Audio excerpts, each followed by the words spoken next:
এখন আমি তোমাদের সামনে আলোচনা করব 2024 জেনারেলি কস্ট অ্যাকাউন্টিং 1 এর যে পেপারটা এসেছিল সেই পেপারটার ফুল সলিউশন নিয়ে ডিসকাশন করব।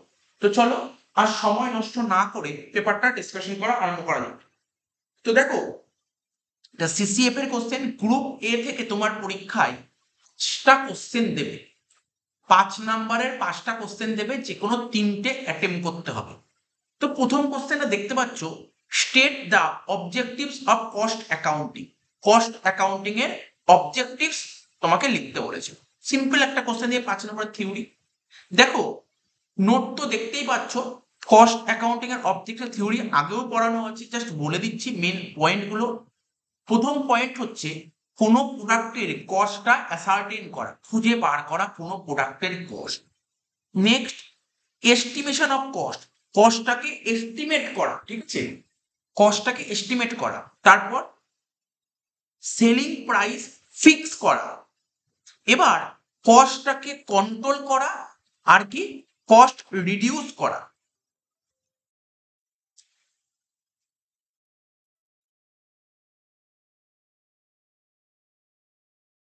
এই হচ্ছে পয়েন্টগুলো। পয়েন্টগুলো বলে দেবো, আরো কিছু এক্সট্রা পয়েন্ট আছে, বাট এই কটা মেন পয়েন্ট। এছাড়া আছে cost reporting, ascertainment of profitability, rendering assistance in decision making. তাহলে যখনই বলবে অবজেক্টিভস অফ কস্ট অ্যাকাউন্টিং কি, তুমি বলবে ascertainment of cost, estimation of cost, fixation of selling price, cost control, cost reduce. এই 5টা পয়েন্ট তুমি দেবে। এছাড়াও তুমি যে পয়েন্টগুলো দিতে পারো, cost reporting, ascertainment of profitability, আর rendering assistant in decision making. Details বললাম, ডিটেলস আগে ক্লাসে করানো আছে, তোমার নোট দেখে নিতে পারো। নেক্সট কোশ্চেন বলেছে, state the cost unit use in the following industry. এই যে 5টা পয়েন্ট দিয়েছে, কোথায় কোন কস্ট ইউনিট ইউজ করা হয়। তো দেখো, আমি লিখে রেখেছি, দেখো তোমাদের যে সময় নষ্ট না হয়, লিখে রেখেছি কোথায় কোন কস্ট ইউনিট ইউজ করা হয়। ট্রান্সপোর্ট ইন্ডাস্ট্রিতে, প্যাসেঞ্জার কিলোমিটার বা টন কিলোমিটার কস্ট ইউনিটে ইউজ করা হয়। পাওয়ার ইন্ডাস্ট্রিতে কিলোওয়াট আওয়ার ইউজ করা হয়। হাসপাতাল মানে হসপিটাল ইন্ডাস্ট্রিতে পার বেড পার ডে এই ইউনিটটা ইউজ করা হয়। সুগার ইন্ডাস্ট্রিতে পার টন পার কুইন্টাল ইউজ করা হয়। আর সিমেন্ট ইন্ডাস্ট্রিতে টন কস্ট ইউনিটটা ইউজ করা হয়। তো বুঝতে পারলে, 3 দাগের অঙ্কটা কি বলেছে, ইওকিউর অঙ্ক, ইওকিউ, ঠিক আছে। কোশ্চেনটা করে নে তোরা, অসুবিধা নেই। দেখ এখানে লাস্টে ওই ক্যালকুলেট ইকোনমিক অর্ডার কোয়ান্টিটি। তাহলে দেখ এখানে শুধু ইওকিউ বের করতে হবে, আমি সব কটা করে দেবো, লিখছি, লিখ লিখ economic order quantity.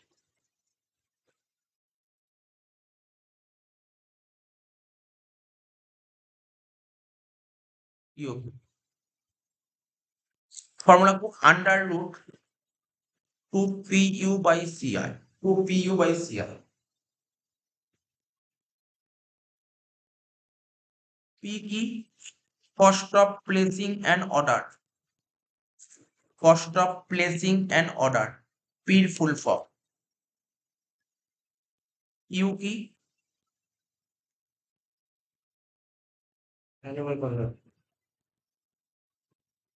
Annual consumption. C কি, কস্ট পার ইউনিট। আই কি, পার্সেন্টেজ অফ ক্যারিং ইনভেন্টরি। জানিস, রিভিশন তো করিয়েছি, জানিস এগুলো তো পড়েছিস, কে কিছু প্র্যাকটিস করে নিচ্ছি। Percentage of carrying inventory. আর লাস্টে সিআই কি, ক্যারিং কস্ট পার ইউনিট।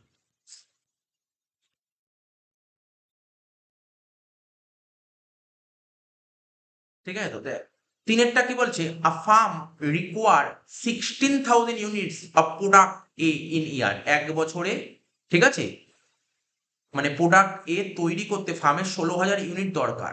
তাহলে 1 বছরে দরকার, কিন্তু তার মানে ইউ বলছে 16,000 ইউনিটস। ক্লিয়ার তো? এটা দেখ, এটা অ্যানুয়াল বলেছে, ভালো করে দেখে নি, তোকে গল্পগুলো বলে দিই। এখানে এটা অ্যানুয়াল বলে, তাই তো? ইয়ার বলেছে। যদি বলতো মান্থ, তখন 12 দিয়ে মাল্টিপ্লাই করতাম। যদি বলতো কোয়ার্টার, তখন কত দিয়ে গুণ করতাম? 4। আর যদি বলতো তোর ডে, 65। আর যদি বলতো উইক, 52। তাহলে এই ইউনিট গুলো, কনভার্সন গুলো দেখে রাখবি, যেমন কিছু ঘুরিয়ে থাকতে পারে। এবার বলেছে cost price of product A. Product A মানে ইউনিট, কস্ট পার ইউনিট বলেছে 60 বলেছে, কস্ট পার ইউনিট। কি লিখবো? ₹60।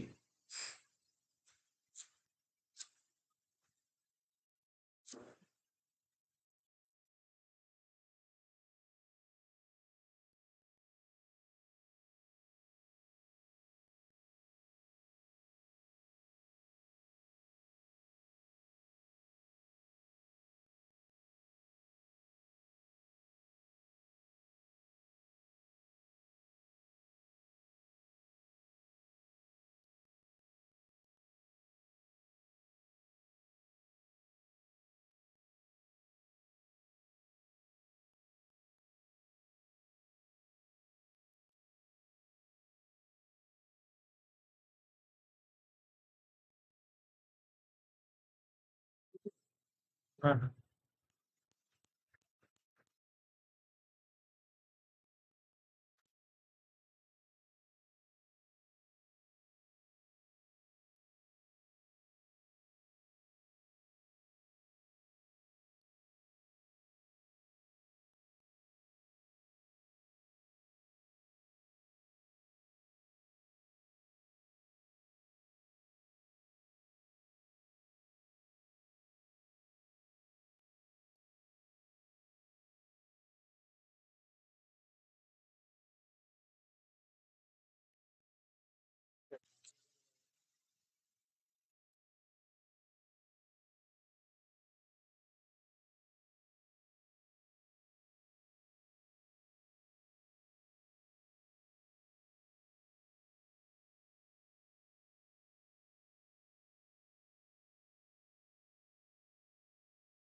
তাহলে দেখ, এটা কি বললাম? কস্ট পার ইউনিট হবে ₹60। ঠিক আছে, কস্ট পার ইউনিট ₹60। এবার কি বলেছে? কস্ট পার ইউনিট হয়ে গেল। The cost of placing N order কত বলছে? 120। 120। পি বলছে 120। পি বলছে কত? 120 টাকা। আর পার্সেন্টেজ অফ ক্যারিং ইনভেন্টরি কত বলছে? Percent of carrying inventory 10%। 10% বলেছে। 10% মানে 0.10। তাহলে ক্যারিং কস্ট পার ইউনিট কত হবে বলতে পারবি? 8 ইন্টু 10 পয়সা, কত? 6 টাকা। বোঝা গেল? তাহলে এখানে ভ্যালুগুলো পুট করে দে। আন্ডার রুট 2, পি কত বলেছে? পি 120। ইউ কত? 16,000। সিআই কত? সিআই বলছে 6। তাহলে 2 ইন্টু 120 ইন্টু 16,000 ডিভাইডেড করে যেটা বেরোবে সেটাকে 6 দিয়ে ভাগ কর। তার আবার রুট করে দে। কত বেরোচ্ছে? 800 ইউনিট। ঠিক আছে, ইওকিউ কত বেরিয়ে গেল বল? 800 ইউনিটস। ইওকিউ কত বেরোলো বল? ইওকিউ 800 ইউনিটস। কত বেরোলো বল? ইওকিউ 800 units.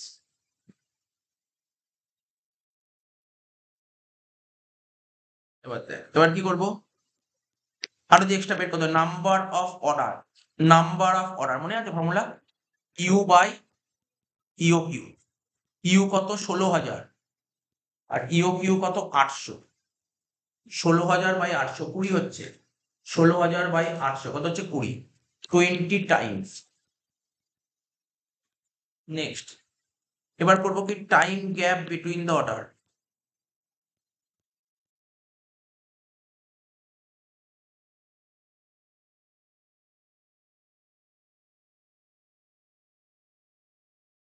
Time gap between the order.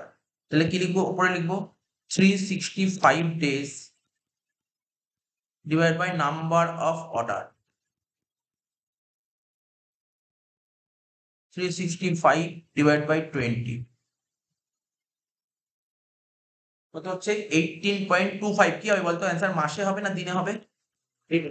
দিনে হবে, কারণ দিনে করছি আমি 18.25 days। ঠিক আছে, সব কটা পাঠ করে দিচ্ছি, কিন্তু তুই দেখতে পাচ্ছিস তো টাইম গ্যাপ।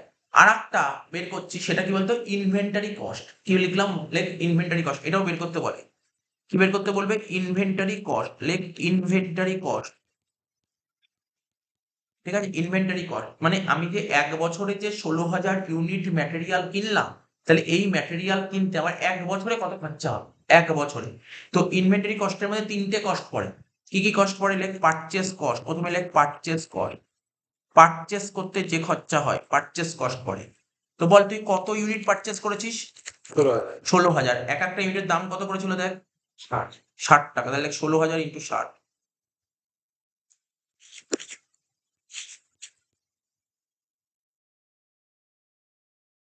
কত হচ্ছে, 9,60,000 হয়ে গেল। এবার কি লিখবো, carrying cost, sorry ordering cost, লিখ অর্ডারিং কস্ট।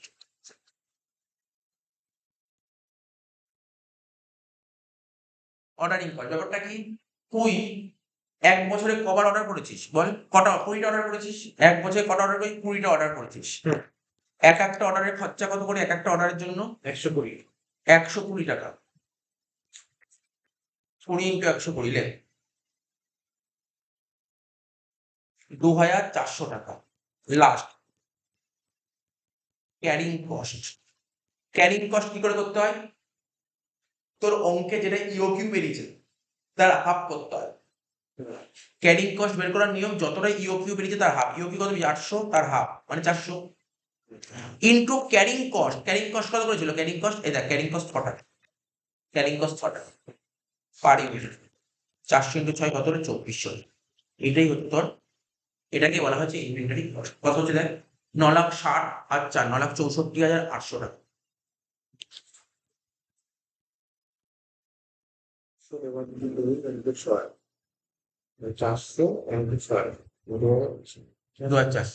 জানিস তো ইউকিউ কাকে বলে, শুনে নে, থিওরিটিক্যাল কথা বলছি, ইউকিউ কাকে বলে। যেখানে, ভালো করে শুনবি, যেখানে অর্ডারিং কস্ট ক্যারিং কস্ট যেখানে সমান হয় তাকে বলে ইউকিউ। ইওকিউ হচ্ছে এমন একটা লেভেল, যেই লেভেলে তোমার অর্ডারিং কস্ট আর ক্যারিং কস্ট সমান হয় তাকে বলে ইউকিউ। বুঝে গেল, তাহলে কি বলতে পারি, what is EOQ, OC equal to CC. বুঝতে পারলি, যেখানে ওসি ইকুয়াল টু সিসি তাকেই বলা হয় ইওকিউ। মনে রাখবি এটা, যেখানে অর্ডারিং কস্ট আর ক্যারিং কস্ট সমান হয় তাকেই বলা হয় ইওকিউ। এই জন্য ইওকিউ ছবিটা কেমন হয় জানিস তো,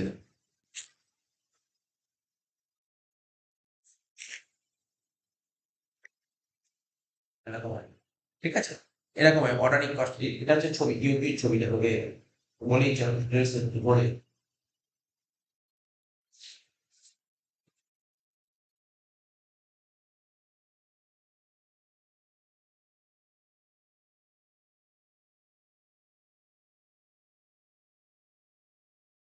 এটাকে বলে ওসি মানে অর্ডারিং কস্ট, আর এটাকে বলে সিসি ক্যারিং।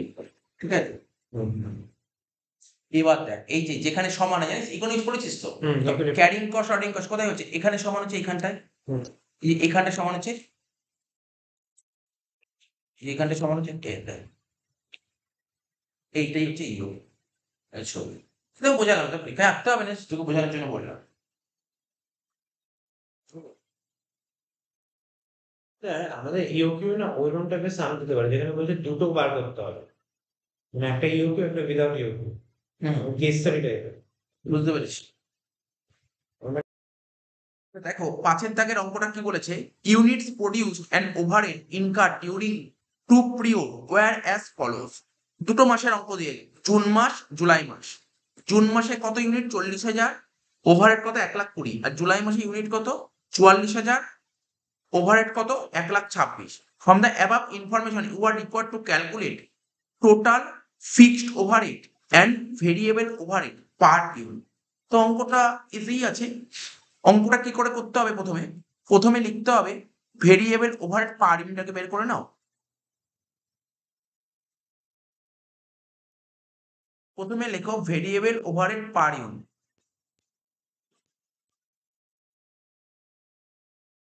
লেখো variable overhead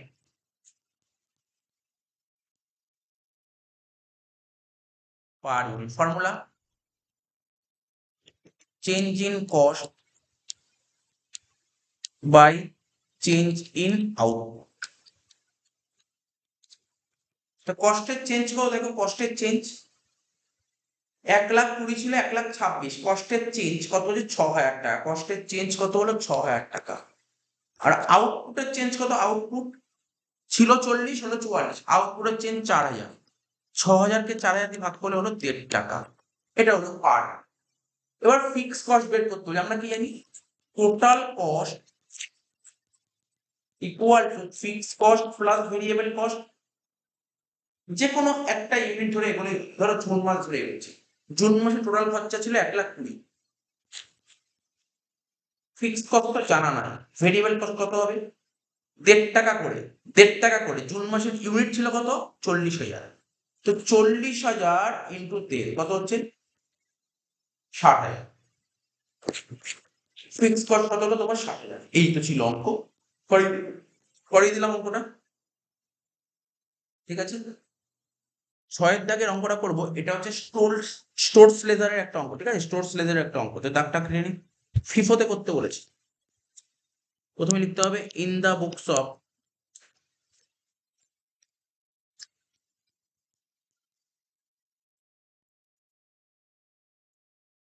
store ledger account, ব্র্যাকেটে লিখবো ফিফো মেথড।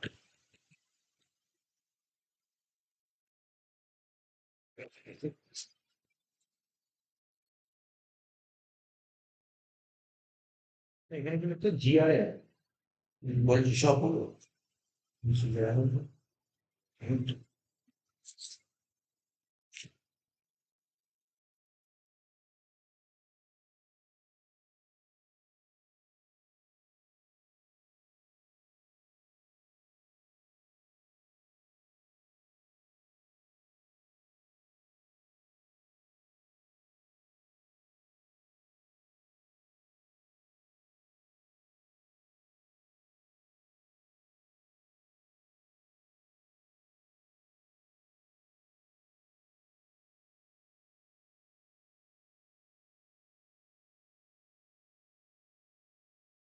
এখানে লিখবো ডেট,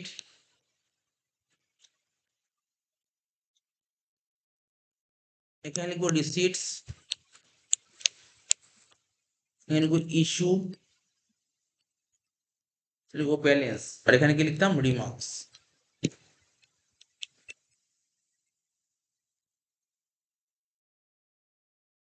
লিখবো GRN, SRN, unit rate amount,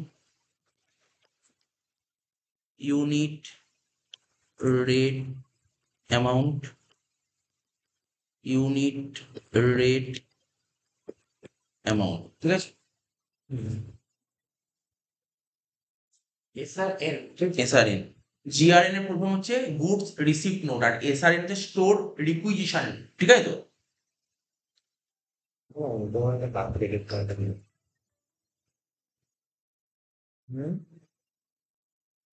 যে দেখ চলে গেল কোশ্চেনটা, প্রথমে বলছে 2023 জুলাই মাস, 2023 জুলাই মাস,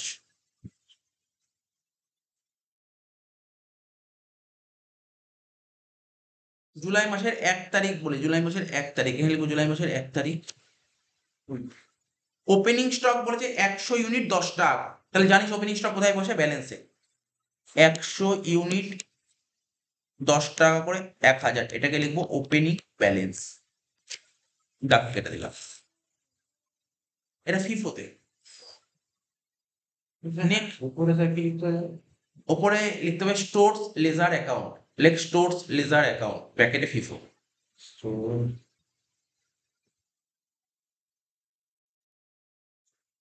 LEDGER,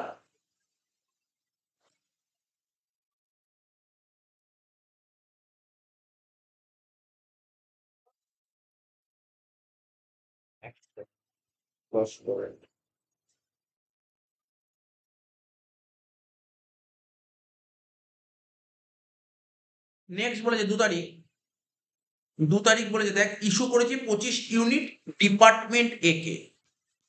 এখানে দেখ অঙ্কটা পড়লাম, আমি পড়লাম, পড়তে পড়তে বুঝতে পারলাম এটা ধর আমার একটা, এটা আমার ধর কি বলতো গোডাউন, ভালো করে বুঝো। আর এটা ধর আমার ফ্যাক্টরি এ, এটা ধর আমার ফ্যাক্টরি বি, ঠিক আছে? আমি যত ম্যাটেরিয়াল কিনি কোথায় রাখি? গোডাউনে রাখি।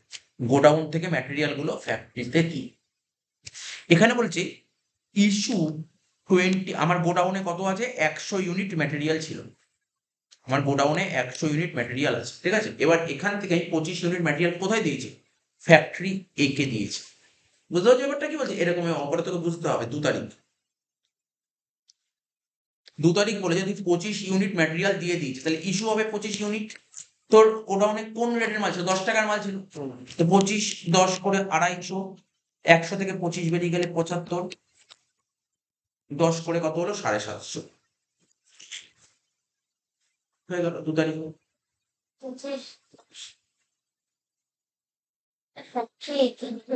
হ্যাঁ, ফ্যাক্টরি এঁকে দিচ্ছিস। কি মানে কিছু লিখবি? মানে ফ্যাক্টরি এঁকে কি লিখবি? জাস্ট তুই বুঝে রাখ। ঠিক আছে? কেন জানি এটা এত ডিটেলসে বললাম, ফ্যাক্টরি এ ফ্যাক্টরি বি, কারণ এখানে রিটার্ন যখন করবে না, বলে দেবে রিটার্ন এ বি, ওটা বোঝার ব্যাপার আছে। এই জন্য বলে রাখলাম। 250 নাকি? ও 750, ঠিক আছে করেছিস। 2 তারিখের পর দেখ কত আছে? 7 তারিখ। 7 তারিখ কি করেছিস তুই? 425 ইউনিট আবার ম্যাটেরিয়াল পারচেস করলি। তাহলে রিসিপ্টটা হবে 425 ইউনিট 11 টাকা করে। 7 তারিখ 425 ইউনিট 11 টাকা।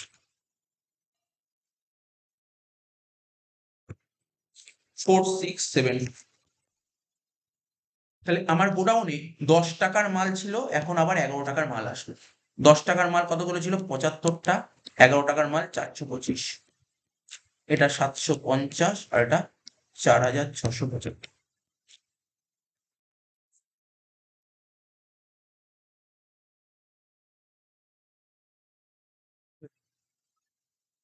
এবার দেখ কি বলছে। 10 তারিখ 200 ইউনিট ইস্যু করছিস। 10 তারিখ 200 ইউনিট ইস্যু করছিস কাকে? ডিপার্টমেন্ট বি কে। Method FIFO. ফিফো মানে আগে যে এসে তাকে আগে আউট করে। আগে কি এসছে বল? 75। 75 কে আগে বের করে 10 টাকা করে 750। তারপর আর কত বের করতে হবে বল? আরো 125, হ্যাঁ কি না? কত বলেছে? 200টা বের করতে বলেছে। তাহলে 10 টাকার মাল 75 দিয়ে দিলি। তাহলে আর বাকি রইলো কত? আরো 125টা মাল দিতে হবে, 11 টাকা দামের মাল। কত হচ্ছে? 1375 টাকা হয়ে গেল। 10 টাকা দামের মাল পুরো বেরিয়ে গেল। তাহলে 11 টাকা দামের মাল 425টা ছিল। 11 টাকা দামের মাল 425টা ছিল।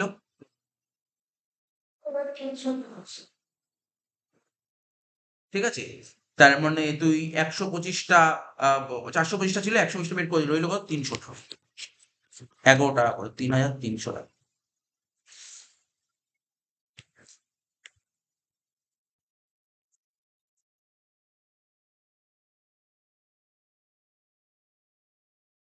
দশের পর 10-এর পর কত বলছে বল? এই 12 তারিখ হলো।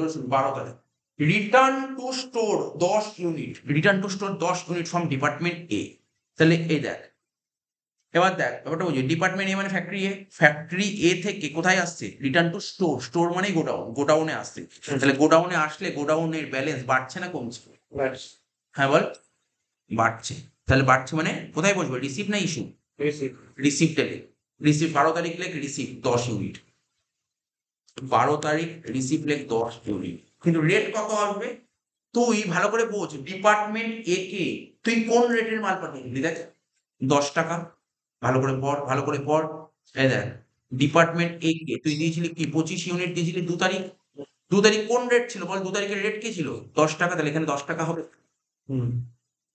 তুই ডিপার্টমেন্ট এ কে 25 ইউনিট মাল পাঠিয়েছিলি। মালগুলো খারাপ বেরিয়েছিল বলেই তো তোকে ফেরত দিয়েছে। তাহলে কোন মালগুলো ফেরত দেবে? নিশ্চয়ই এই মালগুলো 25টা পাঠিয়েছিলি, তার মধ্যে ও 10টা ফেরত দিয়েছে। ঠিক আছে? তাহলে এটা হলো 100। তাহলে কি লিখবো গোডাউনে? 300টা মাল 11 টাকা করে তো ছিলই, 3300। আবার 10টা মাল 10 টাকা করে কত হবে? 100। হয়ে গেল 12 টাকা। এখানে লিখবি কি? রিটার্ন।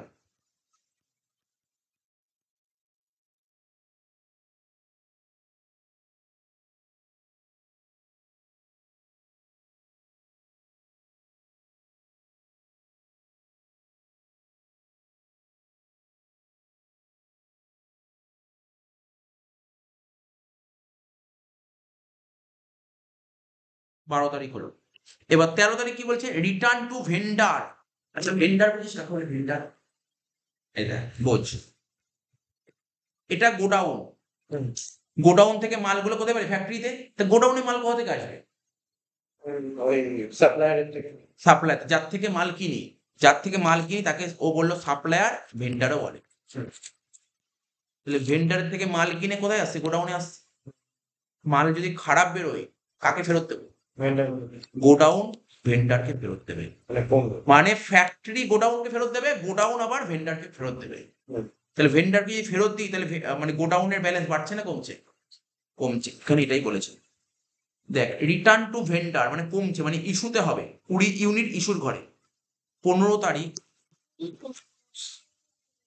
না দেখ ভালো করে পড়, এই দেখ 15 তারিখ, 15 তারিখ কি বলছে, রিটার্ন টু ভেন্ডার 20 ইউনিট। ওটা আগেরটা ছিল 10, 20 ইউনিট ফেরত দিচ্ছিস, 20 ইউনিট ফেরত দিচ্ছিস। হুম। এবার কি বলে, রেটটা কত হবে বলেছে, বলছে 7 তারিখে, 7 তারিখের দিকে তাকা, 7 তারিখ যে রিসিভ করেছিল কত, 11 টাকার মাল ফেরত দিচ্ছিস, বুঝতে পারলি। হুম। 20 ইন্টু 1, 11 কত হবে, 220। তাহলে আমার গোডাউনে 11 টাকার মাল 300টা ছিল, তাহলে 20টা বের করে দিলাম, কত রইলো বল, 280টা 11 টাকা আর 10টা 10 টাকা, এটা 100, 280 ইন্টু 11 করলে কত হচ্ছে,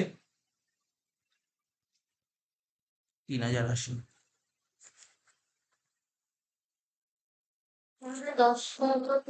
তো ওখানে কি লেখা ছিল যে বললাম যে 7 হ্যাঁ টাকা আবার বলো, আবার বলো, আবার দেখাচ্ছি, একই এই ফটো পাঠিয়ে দিচ্ছে। ও বললো কি লেখা ছিল একবার পড়িয়ে দিন, এই দেখ বলেছে রিটার্ন টু ভেন্ডার, তাহলে ভেন্ডারকে 20 ইউনিট ফেরত দিচ্ছে কে, ভেন্ডারকে কে ফেরত দেয়, ভেন্ডারকে, ফ্যাক্টরি কি ভেন্ডারকে ফেরত দিতে পারে, বুঝেছিস কি বললাম। আজকে তোরা যে ব্যবসা করছিস, ধর কাঠ কিনে আনছিস, কাঠ কিনে কোথায় রাখে, গোডাউনে রাখে। হুম। তা গোডাউন থেকে কাঠগুলো কোথায় দেওয়া হয়, গোডাউন থেকে কাঠগুলো ফ্যাক্টরিতে দেওয়া হয় প্রোডাকশন করার জন্য। তাহলে কাঠগুলো যদি খারাপ বেরোয় তাহলে ফ্যাক্টরি কি ভেন্ডারকে ফেরত দেবে না ফ্যাক্টরি গোডাউনে ফেরত দেবে, গোডাউনে ফেরত দেবে। আর গোডাউন থেকে মালগুলো কোথায় যাবে, ভেন্ডারের কাছে। তাহলে বুঝতে পারলি তো, রিটার্ন টু ভেন্ডার, ভেন্ডারকে 20 ইউনিট রিটার্ন করছি, হুম। ঠিক আছে। তাহলে ভেন্ডারকে রিটার্ন করলে আমার গোডাউন থেকে মাল কমে যাচ্ছে, 20টা কমে গেল। এবার তাহলে রেট কত হবে, 7 তারিখে তুই যেই মালগুলো কিনেছিলি সেই মালগুলো খারাপ বেরিয়েছে। তা 7 তারিখে তুই কত টাকার মাল কিনেছিলি দেখ, এই দেখ 7 তারিখে তুই 11 টাকার মাল কিনেছিস, 11 টাকার মাল ফেরত দিলি, বোঝা গেল। তুই 7 তারিখে 425 ইউনিট কিনেছিস 11 টাকার মাল, তার মধ্যে 20 ইউনিট ফেরত দিলি, বুঝতে পারছিস ব্যাপারটা, আশা করি বুঝতে পারছি, বুঝবি কিন্তু ব্যাপারগুলো তাহলে, বুঝেছিস। হুম। ধরে ধরে 17 তারিখ, 17 তারিখ কি বলেছে, 110 ইউনিট কিনেছিস, 17 তারিখ 110 ইউনিট কিনেছিস, এটাও রিটার্ন। 110 ইউনিট কিনেছি 12 টাকা 50 করে।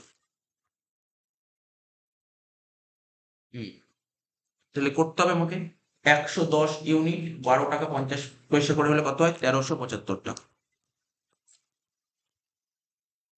তাহলে দেখ প্রথমে গোডাউনে 11 টাকার মাল ছিল, পরে আবার 10 টাকা, তারপর আবার 12 টাকা 50, এটা হবে 280 ইউনিট, এটা হবে 10 আর এটা হবে 110।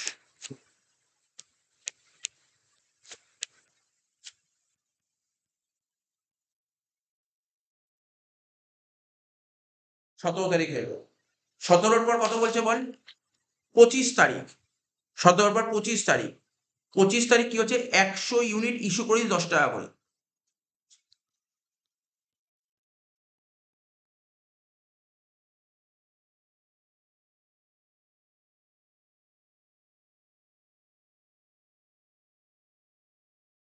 দশটা হাজার, কিছু বলবি বল। এই আমি কি, দাদা কি বলছি, 25 তারিখ কি ছিল ও, ঠিকই তো 25 তারিখ রিসিভই ছিল তো। আর আমি হ্যাঁ হ্যাঁ, ও আমি ইস্যু বললাম, ভুল করে ইস্যু বলে দিয়েছি, ভুল করে। 25 তারিখ 100 ইউনিট রিসিভ বলে 10 টাকা, তাহলে 100 আগে ছিল কত, 11 টাকার মাল ছিল 280, 280 ইন্টু 11 কত হচ্ছে, 3080।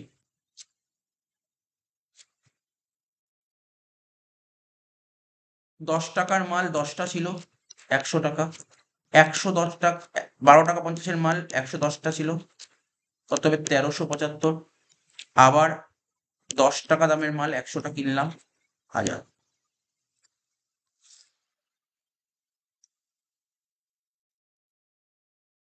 পঁচিশ তারিখ হল। এবার 29 তারিখ কি বলেছে? 29 তারিখ কি বলেছে? বলছে 200 ইউনিট ইস্যু করছিস ডিপার্টমেন্ট বি কে। ডিপার্টমেন্ট বি কে, তাহলে কি লিখবো এখানে? 200 ইউনিট ফিফো, তো তার মানে 11 টাকা নিয়ে নেবো। 200 × 11 2200। 11 টাকার মাল 280টা ছিল, 200টা বের করলি, রইল কত? 80টা। 80টা 11টা 880।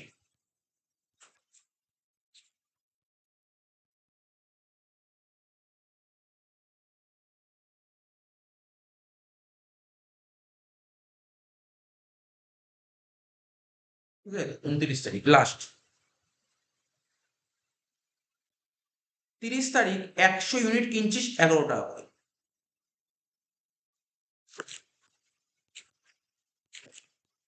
1100। তাহলে গোডাউনে 11 টাকা দামের মাল 80টা ছিল,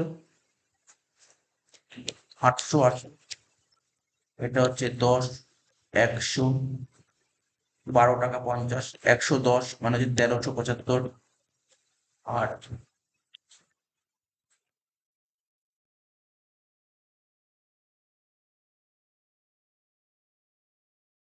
এগারো।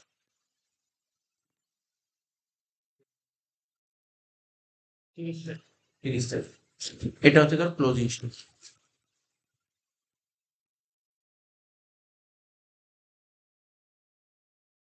ঠিক আছে, হচ্ছে ক্লোজিং স্টক। ঠিক আছে। কি বলছে? 7 দাগের অঙ্কটা লেবারের অঙ্ক দিয়েছে। লেবার কি দিয়েছে? হেলসে প্ল্যান এবং রোয়ান প্ল্যান। তাহলে লিখ, প্রথমে বের কর। লিখ wages under, wages under Halsey plan. কি লিখলাম? Wages under Halsey plan. Formula কি জানিস তো? Time wages plus bonus. কি লিখলাম? Time wages plus bonus. এই যে হেলসে কর বা রোয়ান কর, এটা বলে প্রিমিয়াম বোনাস স্কিম। কি বললাম বুঝলি তো? এটা হচ্ছে তোর কি প্রিমিয়াম, প্রিমিয়াম বোনাস স্কিম। তো প্রিমিয়াম বোনাস নিয়ে অনেকে আলোচনা করেছিল, তার মধ্যে হেলসে আর রোয়ান মানে ফেমাস, এদের নামটা খুব পপুলার, হেলসে রোয়ান। তো এদের নিয়ম অনুযায়ী অঙ্ক করছি। তো কোম্পানিতে যে ওয়ার্কাররা কাজ করে না, তো কেউ কেউ টাইমের বেসিসে কাজ করে, আবার কেউ প্রোডাকশনের বেসিসে কাজ করে। তো হেলসে রোয়ান এরা কি নিয়ে আলোচনা করেছিল জানিস তো? এরা আলোচনা করেছিল টাইমের বেসিসে কাজ করলে ওয়ার্কাররা কিরকম কি বোনাস পেতে পারে, সেটা নিয়ে আলোচনা করেছিল হেলসে রোয়ান। বুঝতে পারলি তো কি বললাম? টাইমের বেসিসে। তাই লিখছি ফর্মুলা, কি লিখছি? Time wages plus bonus. তো টাইম ওয়েজেস বের করার ফর্মুলা লিখ টাইম টেকেন, লিখ টাইম টেকেন, হ্যাঁ labour, time taken into rate per hour, time taken into rate per plus bonus. জানিস হেলসে কি আলোচনা করেছিল? গল্প, থিওরিটিক্যাল গল্প বুঝে নে, তাহলে তোর ফর্মুলা মনে রাখতে সুবিধা হবে। হেলসে কি, আমি তোকে গল্প বলছি। ধর ধর কোম্পানিতে, কোম্পানি ওয়ার্কারদের বলেছিল 10 ঘন্টায় কাজটা করতে। যত ঘন্টায় কাজ করতে বলে তাকে বলে টাইম অ্যালাউ। এতটা টাইম অ্যালাউ করে 10 ঘন্টায় কাজ করতে। কোনো ওয়ার্কার ধর কোম্পানিতে কাজটা 8 ঘন্টায় নামিয়ে দিয়েছে, তাহলে ওয়ার্কার কোম্পানির কত ঘন্টা সময় বাঁচিয়ে দিয়েছে? 2 ঘন্টা। এটাকে টাইম সেভ বলে। তাহলে তুই ভাব, ওয়ার্কারকে 10 ঘন্টায় কাজ করতে বলছে, ও তো 10 ঘন্টায় কাজ করতে পারে, তো 10 ঘন্টায় কাজ করলে 10 ঘন্টা টাকা পাবে, তাই না? কিন্তু ও 8 ঘন্টায় কাজ করেছে বলে তো কোম্পানি থেকে 8 ঘন্টার টাকা পাবে। তাহলে কোম্পানির কত ঘন্টা সময় বাঁচিয়ে দিয়েছে? 2 ঘন্টা। তো হেলসে এখানে বলেছে যে ওয়ার্কার তো তোমার 2 ঘন্টা টাইম বাঁচিয়ে দিয়েছে, তাহলে তাহলে তোমার 2 ঘন্টার খরচা কমে গেল, কোম্পানি 2 ঘন্টার খরচা কমে গেল। তাহলে তুমি কাজ করো, ওই 2 ঘন্টার বেনিফিট কোম্পানিকে বলছে তুমি নিজে নিও না, 2 ঘন্টার হাফ বেনিফিট তুমি নাও, হাফ বেনিফিট তুমি ওয়ার্কারকে দাও। বুঝতে পারলি? তার মানে কি বুঝতে পারলি? যতটা সময় বাঁচালো তার হাফ বেনিফিট তুমি ওয়ার্কারকে দিয়ে দাও, এটাই হচ্ছে বোনাস।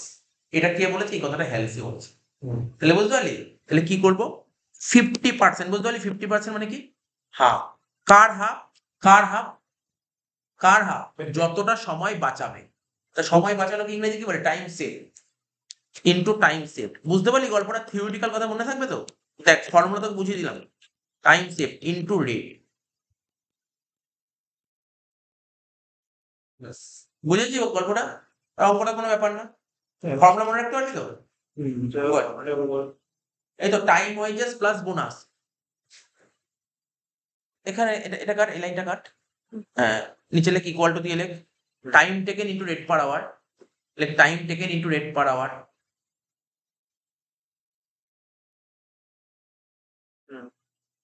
ব্র্যাকেট ক্লোজ, ব্র্যাকেটে রাখ। এটা টাইম ওয়েজের ফর্মুলা লিখলাম প্লাস বোনাসের জায়গায় লেখ 50/100 into time saved into rate per hour.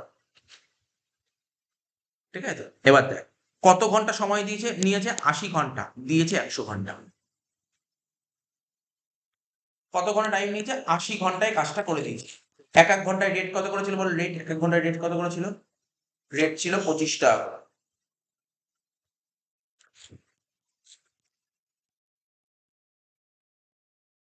Time 100 মানে 1/2 টাইম সেভ। কত ঘন্টা কোম্পানি সময় বাঁচিয়েছে? 20 ঘন্টা। ঠিক আছে, ইন্টু রেট কত করে? 25 টাকা।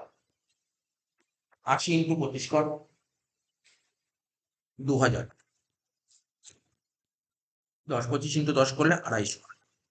কত হলো? 2250 টাকা। ক্লিয়ার?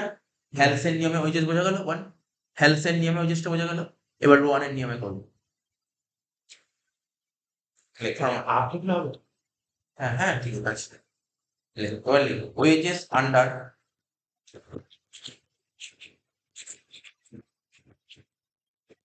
ওয়েজেস আন্ডার রোয়ান বলে ফর্মুলা কি হবে? Time wages plus bonus.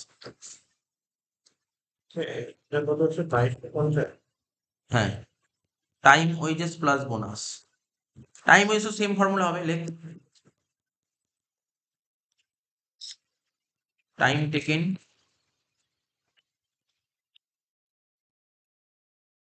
Into rate per. Time taken into rate per আর বোনাস কি হবে? বোনাস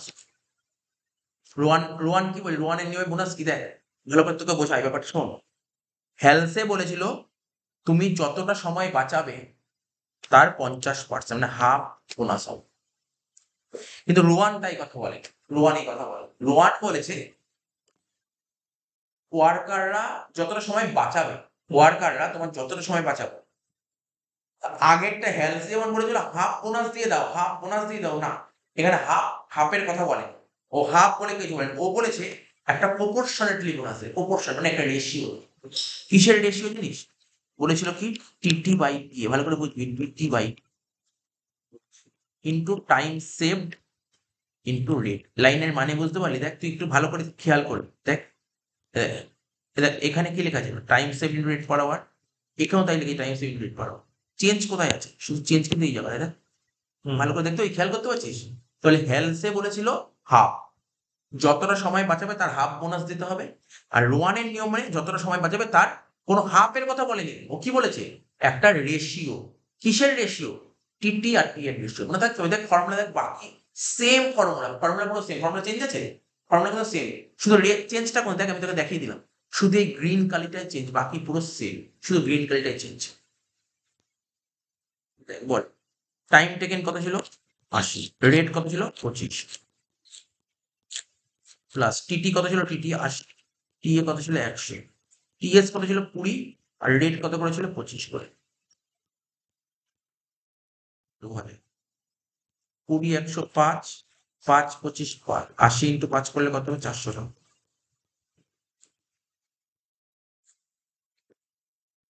2400 টাকা।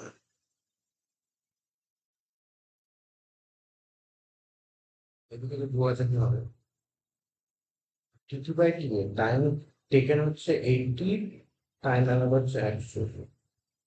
Time save 100 plus. হয়ে গেল তো? ক্লিয়ার তো? কিন্তু বলে দিলাম 2400 করে দেন। এবার দেখ আর একটা বের করতে পারি, আমি করছি এফেক্টিভ রেট। এফেক্টিভ রেট যদি বের করতে বলে তাহলে কি করতে হবে? এফেক্টিভ রেট, এফেক্টিভ রেট এই চ্যাপ্টারে খুব দেয়। এফেক্টিভ রেট বের করার ফর্মুলা কি বলতো? Wages by TT. Effective rate formula লিখলাম, বল wages by TT, wages by TT. তাহলে এখানটায় কি লিখবো? দেখ ওয়েজেস বাই টিটি, এখানে করবো হেলসের নিয়মটা করবো। আমাকে বল হেলসের নিয়মে ওয়েজেস কত বের করলাম? 2250 ডিভাইড বাই 80।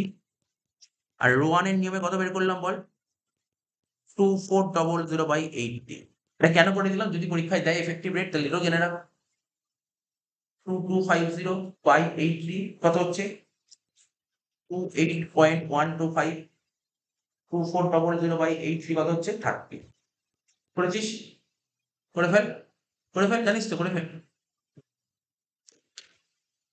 এরকম reduce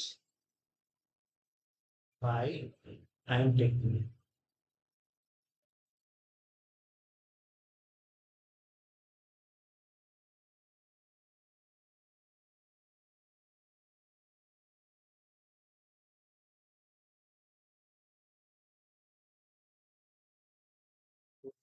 So by 80, and the option 400 by 80. Triple seven, eight zero double four. এটা হবে সেটা হবে 30. তাই তো?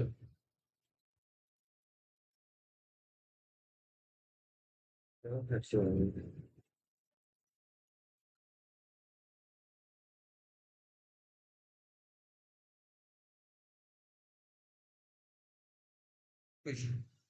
হলো তো? এবার দেখ, এই হলো তো? এই তোকে অঙ্কে আরেকটা জিনিস বের করতে বলেছিল, দেখ বলবো এবার কি বের করতে বলেছিল এক্সট্রা? করলাম তো, পুরো করেছিস তো?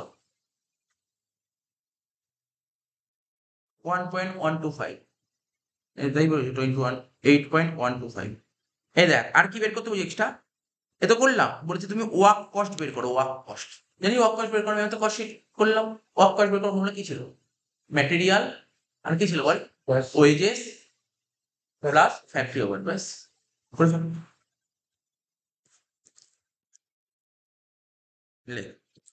ওয়ার্ক কস্ট বের করার formula materials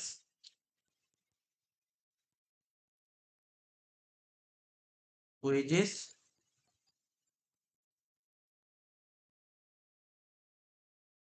plus factory over. হ্যাঁ, expenses কিসের এক্সপেন্সেস? মানে direct expense. না, অ্যাকচুয়ালি তুই কি শিখেছিস? প্রাইম কস্ট বের করার ফর্মুলা কি? তিনটে ডাইরেক্ট যোগ করলে প্রাইম কস্ট বলে। তিনটে ডাইরেক্টের মধ্যে কি? একটা ম্যাটেরিয়াল, একটা ওয়েজেস, একটা ডিরেক্ট এক্সপেন্স। ডিরেক্ট এক্সপেন্স নেই অঙ্কে, থাকলে নিবি, নেই তো অঙ্কে। তো ম্যাটেরিয়াল কত ছিল বল?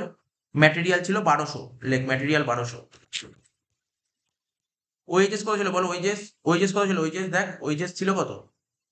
ও ওয়েজেস ছিল ওখানে, দেখছি কোথায়, ওয়েজেস তো বের করলাম। হ্যালসের নিয়মে কত? 2250, ঠিক আছে। আর ফ্যাক্টরি ওভারহেড কত বলেছিল বল কোশ্চেন পর? কি বলেছে ফ্যাক্টরি ওভারহেড? 125% অফ ওয়েজেস, তাই তো? তাহলে ওয়েজেস ছিল 2250 ইন্টু 125%। বল, বুঝেছিস? তাহলে কত করবো? 2250 প্লাস 1200 যোগ করলে হচ্ছে 3450 প্লাস 2250 ইন্টু 125% কত হচ্ছে? 2812.5।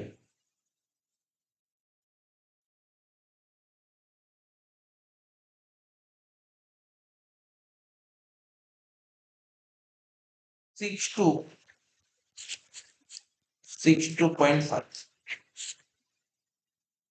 এটা হলো ওয়ার্ক কস্ট, ঠিক আছে। হেলথ নিয়মে হলো, ঠিক আছে। তাহলে এটা মনে করতে হবে।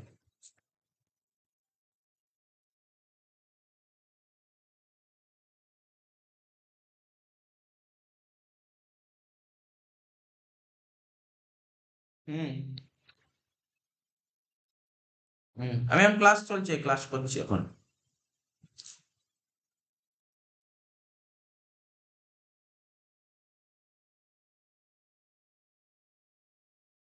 আচ্ছা, রোয়ান, রোয়ানের নিয়মে দেখ ম্যাটেরিয়াল কত ছিল? ম্যাটেরিয়াল তো চেঞ্জ নেই, ম্যাটেরিয়াল দেখ এখানে ম্যাটেরিয়াল কত বলেছে? ম্যাটেরিয়াল, এখানে ম্যাটেরিয়াল বলছে 1200, তো সবার জন্য ম্যাটেরিয়াল 1200। ওয়েজেস, ওয়েজেস কত? রোয়ানের নিয়মে 2400। ফ্যাক্টরি ওভারহেড কত ছিল? ফ্যাক্টরি ওভারহেড কত ছিল বল? ফ্যাক্টরি ওভারহেড, ফ্যাক্টরি ওভারহেড কত ছিল? 125%. ও ফ্যাক্টরি ওভারহেড তো বলেছিল, দাঁড়া 1 মিনিট, আমি তো এখানে কেন দেখছি ফ্যাক্টরি ওভারহেড কোশ্চেনটা দেখ। ফ্যাক্টরি ওভারহেড বলেছিল 125% অফ ওয়েজেস, মানে 2400-র ওপর 125%। তাহলে 24 আর 12 কত হয়? 36। আর এটা 2400 ওপর 125%, কত হচ্ছে 3000। তাহলে কত হলো 6600। এই অঙ্কটা তোকে পুরোটা কমপ্লিট করালাম, হ্যালসিতেও করালাম, আবার রোয়ানেও করালাম। অঙ্কটা করবো, দেখ 8-এর দাগে যে এই কোশ্চেনটা ভালো করে শোন। তোরা যারা অনার্সে পড়ছিস এই বছর কিন্তু এই থিওরিটা খুব ইম্পর্টেন্ট। যারা অনার্সে পড়ছে তাদের জন্য লেবারের এই থিওরিটা খুব ইম্পর্টেন্ট, অনার্সের স্টুডেন্ট মারাত্মক ইম্পর্টেন্ট কিন্তু কোশ্চেনটা, ভালো করে পড়বি কিন্তু। কি বলেছে থিওরি ইম্পর্টেন্ট, কি বললাম এখানে আইডিয়াল টাইম, মানে এবছর অনার্সে আইডিয়াল টাইমের উপর একটা থিওরি দেবে, ঠিক আছে? এবছর অনার্সে আইডিয়াল টাইমের উপর একটা থিওরি পাবে। কি বললাম বুঝতে পারলি তো? বইটা দেখ, যারা অনার্সে পড়ছিস তারা এবছর আইডিয়াল টাইম মানে অলস সময় ক রকমের হয়, দু রকমের, একটা নর্মাল, একটা অ্যাবনর্মাল, স্বাভাবিক, একটা অস্বাভাবিক। তো তুই পুরো আইডিয়াল টাইম কনসেপ্টটা পড়ে রাখবি, ওর উপর কিন্তু পরীক্ষায় এবছর একটা কোশ্চেন পাবি, কিন্তু শিওর পাবি। ভালো করে পড়বে আইডিয়াল টাইম, ঠিক আছে? কি বললাম বুঝতে পারছিস? তোকে বলে দিলাম যে আমি এখানে বসে তোকে বলে দিলাম আইডিয়াল টাইম এবছর পরীক্ষায় আসছে মানে খুব ভালো করে রেডি কর। এখন তুই বলিস তোরা যারা বাংলায় পড়বি বলিস আমার কাছে বাংলা বই আছে, ওর থেকে তুই ফটো তুলে নিতে পারিস। আর যারা ইংলিশ পড়বি আমার বইয়ের মধ্যে ইংলিশ দেওয়া আছে, ইংলিশে যারা পড়বি বইয়ের মধ্যে ইংলিশ দেওয়া আছে, ঠিক আছে? খুব ভালো করে পড়বি। আইডিয়াল টাইম কিন্তু আসছে কিন্তু পরীক্ষায়, শিওর শট আসছে কিন্তু আইডিয়াল টাইম। মানে তোকে এখানে কি কোশ্চেন এসেছিল বল আগের বার? জেনারেল নর্মাল আইডিয়াল টাইম কাকে বলে উদাহরণ দাও, অ্যাবনর্মাল আইডিয়াল টাইম কাকে বলে উদাহরণ দাও, এটা ভালো করে পড়ে ফেলবি। আচ্ছা এই কোশ্চেনটা 9-এর কোশ্চেনটা খুব ইম্পর্টেন্ট ওভারহেড থেকে। এই কোশ্চেনটা কি বলেছে, under absorption, over and under absorption of overhead কাকে বলে, আর হচ্ছে এর ট্রিটমেন্ট কি, over and under overhead treatment কি, আর কস্ট অ্যাকাউন্ট। এই দুটো কোশ্চেন খুব ইম্পর্টেন্ট কোশ্চেন, ভালো করে পড়বে। আমার কাছে মনে হলো এই দুটো কোশ্চেন এই বছরের জন্য অনার্সে যারা পড়ছে তাদের জন্য খুব ইম্পর্টেন্ট, ভেরি ভেরি ইম্পর্টেন্ট, কি ওই দুটো পড়ে যাস, ঠিক আছে? আর এখানে কি কোশ্চেন, আর একটা কোশ্চেন বলছি লেবার থেকে, এটাও আমার কাছে খুব ইম্পর্টেন্ট লাগলো। সেটা হচ্ছে দেখ 4-এরটা, টাইম কিপিং এর সঙ্গে টাইম বুকিং এর পার্থক্য, ঠিক আছে? এই তিনটে কোশ্চেন এখনো পর্যন্ত আমাকে খুব ইম্পর্টেন্ট লেগেছে। আর কস্ট অ্যাকাউন্টিং এর অবজেক্টিভ, এই 4টে কোশ্চেন এই পেপার থেকে 4টে কোশ্চেন ভালো করে রেডি করি, ভালো করে রেডি করে 4টে কোশ্চেন থিওরির জন্য এই 4টে কোশ্চেন রেডি করে রাখিস, ঠিক আছে? এই 4টে কোশ্চেন রেডি করে রাখিস। অ্যান্সার না থাকলে আমাকে বলবি স্যার এই অ্যান্সারটা নিয়ে আমি দিয়ে দেবো, ইংলিশ হোক বাংলা হোক আমি দিয়ে দেবো, ঠিক আছে? তো আচ্ছা দেখ 10-এর দাগের অঙ্কটা করি, 10-এর দাগের অঙ্কটা, এটা ওভারহেডে দিয়েছে, এটা ওভারহেড দিয়ে 10-এর দাগের অঙ্কটা দেখ কি বলেছে। ওভারহেড দেখ, দেখে কোশ্চেনটা পড়ে দেখ। বলছে company has to production department and, দুটো প্রোডাকশন একটা সার্ভিস, মানে তিনটে ঘর। তাহলে আগে দাগটা কেটে ফেল।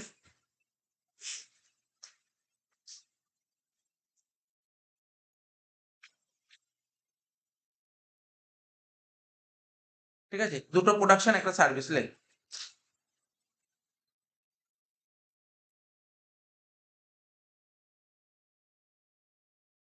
একটা সার্ভিসের দাগ নিয়ে দিয়ে দাগ।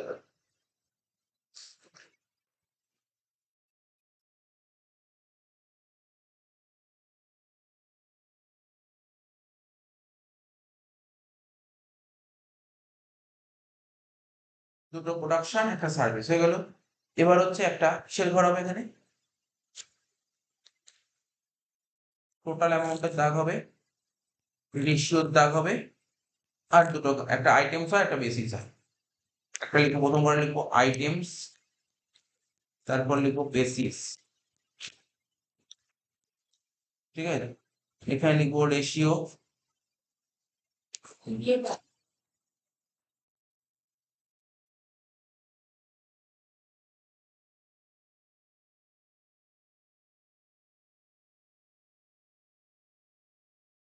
এখানে লিখবো টোটাল, এখানে লিখবো কি প্রোডাকশন ডিপার্টমেন্ট,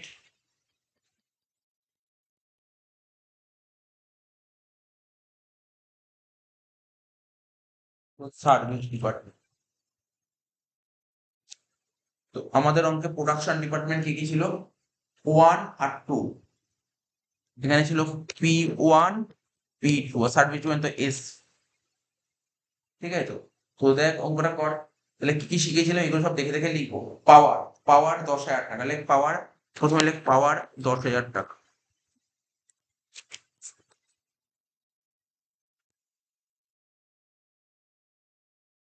এবার পাওয়ার কোন রেশিওতে ভাগ হবে দেখ, এই যে লেখা আছে horse power of machinery, HP of machinery, লেখ এইচপি অফ মেশিনারি, পাওয়ারটা ভাগ হবে এইচপি অফ মেশিনারির উপর। রেশিও কি ছিল এখানে, এখানে দেখ বলেছিল 50-30-10, 5:3:1, 5:3:1 পরে ভাগ করবো, আগে তো করে নিই, এগুলো লিখে নিই, সুবিধা হবে, পরীক্ষা হলে এগুলো করবে, ফটাফট হয়ে যাবে। লাইটিং, লাইটিং 8,000 টাকা, লাইটিং কত বলছে, লাইটিং 8,000,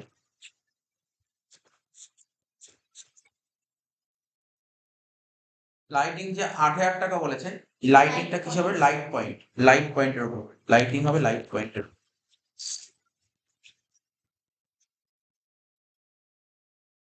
লাইট পয়েন্ট অঙ্কে কত কত বলেছে দেখে, লাইট পয়েন্ট বলছে 36, 24, 20 মানে 4 দিয়ে যাবে, হ্যাঁ 4 দিয়ে যাবে, 4 দিয়ে গেলে 9, 6, 5, 9, 6, 5, 9, 6, 5 লাইটিং হয়ে গেল। লাইটিং এর পর কি আছে, rent and rates 40,000, rent and rates কত টাকা, 40,000।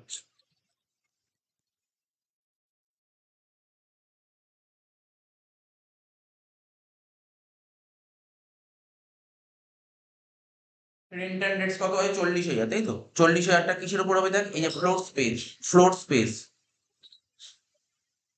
হ্যাঁ এই কোশ্চেনটি এখন পাঠাবো, রেন্টটা হবে ফ্লোর স্পেস, রেন্ট হচ্ছে ফ্লোর স্পেসের উপর, ঠিক আছে তো, 1,000, 1,200, 800 ফ্লোর স্পেস, 1,000, 1,200, 800, তার মানে 5:6:4, তাই তো, 5:6:4, তার মানে 200 দিয়ে কাটলো না, 200 দিয়ে গেলে 5, 6, 4 হয়ে গেল, তাহলে রেন্ট অ্যান্ড রেটস হয়ে গেল। এবার কি বলছে, ইনডাইরেক্ট ওয়েজেস, ডাইরেক্ট ওয়েজের উপর, লাইক ইনডাইরেক্ট ওয়েজেস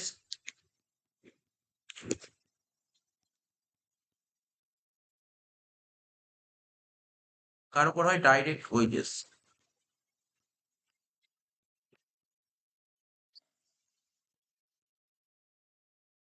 দেখ আমাদের অঙ্কে ডাইরেক্ট ওয়েজেস কি কি বলেছিল, বলেছিল 30, 26, 30, মানে 30, 26, 30 হচ্ছে, এবার 2 দিয়ে করলে 15, 13, 15, 15, 13, 15,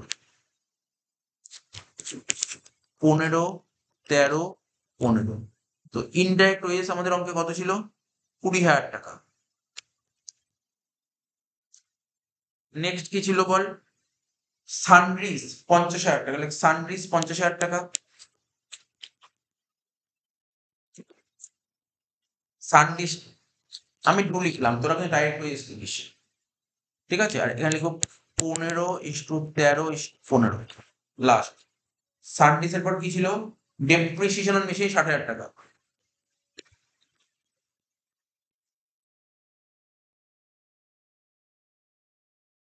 এটা ভ্যালু অফ অ্যাসেটস, মানে এখানে কি হবে দেখ, cost of machine, cost of মেশিনের উপর, কস্ট অফ মেশিনের উপর হবে কত টাকা, 50 দিয়ে কাটলে 5, 4, 3, 5, 4, 3, 5:4:3, এটা হবে cost of machinery.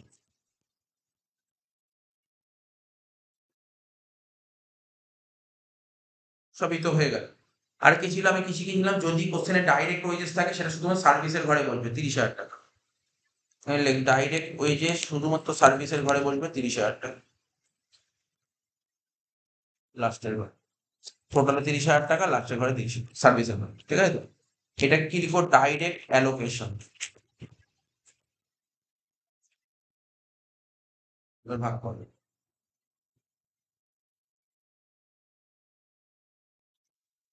10,000-কে 5:3, 5 R 3, 8 R 1, 9, 10,000 divide by 9 into 5, 5,556,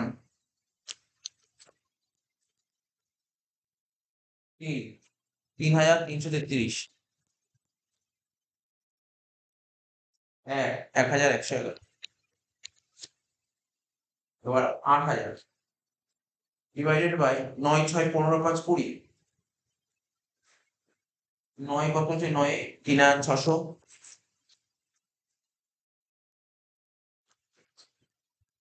2,400,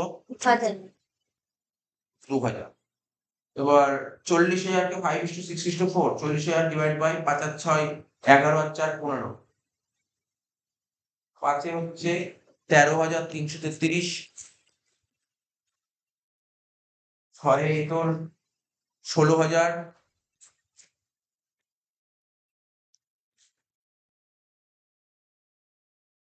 চারে 10,667,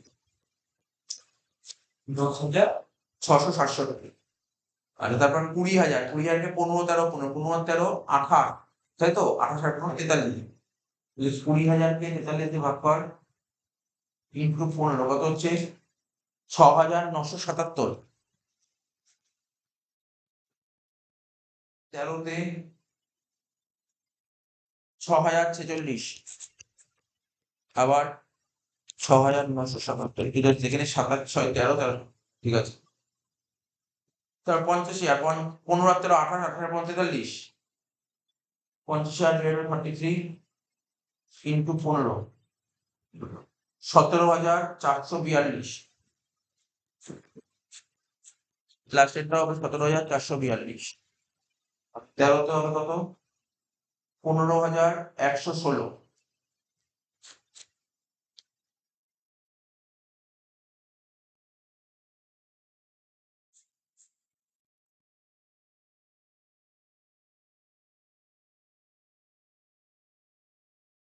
তারপর সাথে আগে 5:4 সাথে ভাগ করবে, 60,000। তাহলে করেছিস 25,000, 25-এর পর 20, 15,000।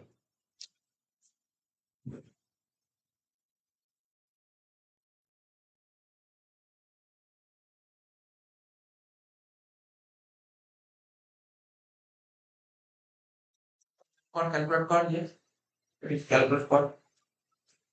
10,000 যোগ 8,000 যোগ 40,000 যোগ 20,000 যোগ 50,000 যোগ 60,000 যোগ 30,000, 2,18,000।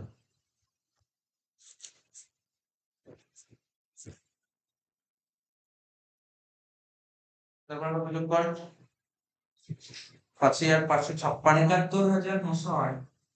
যে তোরা করে দেয়। ও বললো 71,908। 71,908। তারপর একটা কর 62,895 করে দেয়। স্লো করিস না নিয়ে, 62,895। লাস্টেরটা কর।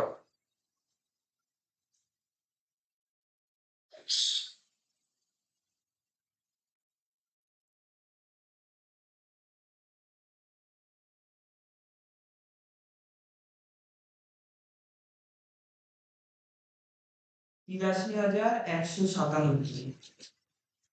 83,197, দেখে নিস। তাই বেরিয়েছে? তাহলে এটাকে বলে টোটাল ওভারহেড, ঠিক আছে, অ্যাজ পার প্রাইমারি ডিস্ট্রিবিউশন।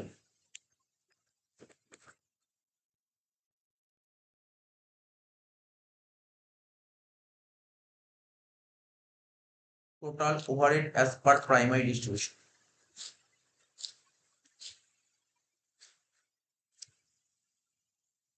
কি লিখলাম? Total overhead as per primary distribution. লেখা হলো total distribution, total overhead as per primary distribution. এবার দেখি সেকেন্ডারি করতে বলেছিল, একদম সোজাই দিয়েছিল অঙ্কটা। The expenses of the service department are to be allocated between production department 1 and 2 in the ratio 3:2। মানে সার্ভিস ডিপার্টমেন্টে যে টাকাটা আছে সেটা ডিপার্টমেন্ট 1 আর ডিপার্টমেন্ট 2 3:2 তে ভাগ করবে, আর অঙ্ক শেষ। তো একদম সোজা দিয়েছিল, ঠিক আছে। তো এটা রিপিটেড দেয়নি, নর্মালি দেয়, তো জেনারেলি একদম নর্মাল সামি দেয়, ঠিক আছে। তো কত হচ্ছে? 83,000। ও এই বছর দিয়ে আবার ক্লাস 12 এই চপটা চলে এসেছে, আগে ছিল না, নতুন অ্যাড করতে ওভারে। এই এক্সাম কি হয়? ওভারহেড করে দিচ্ছি ক্লাস 12, ঠিক আছে। তো ভালোই হলো, শিখা। ওর অত ডিটেলস নেই, ওদের শুধু ওভারহেডে এইটুকু আছে, এইটুকু পার্ট আছে। প্রাইমারি তো দেখ, প্রাইমারি তো শিখে এতটা তো শিখে সোজা থাক। ক্লাস 12 করছো, তুই তো ফার্স্ট গ্রাজুয়েশন করছিস, ক্লাস 12 শিখে আসলো। তো ভালোই হলো ওদের জন্য, ভালোই হলো, শিখে আসলো। এবং 5 নাম্বার আসবে এখান থেকে একটা অঙ্ক। এইটুকু 5 নাম্বার দেবে। এইটুকু পাস। আমরা তো আমরা থিওরি ছিল। ওভারটা ধরছি। আচ্ছা দেখ, তাহলে হয়ে গেল। এবার ভাগ করে দে। কোন রেশিওতে ভাগ করতে বললো? 1:1। 3:2। 3:2। আমি একবার দেখে নিই, আরেকবার। 3:2। তাহলে ভাগ করবো, এই যে রেশিওর ঘরে লেখ 3:2, এখানে লিখবো expenses of service department,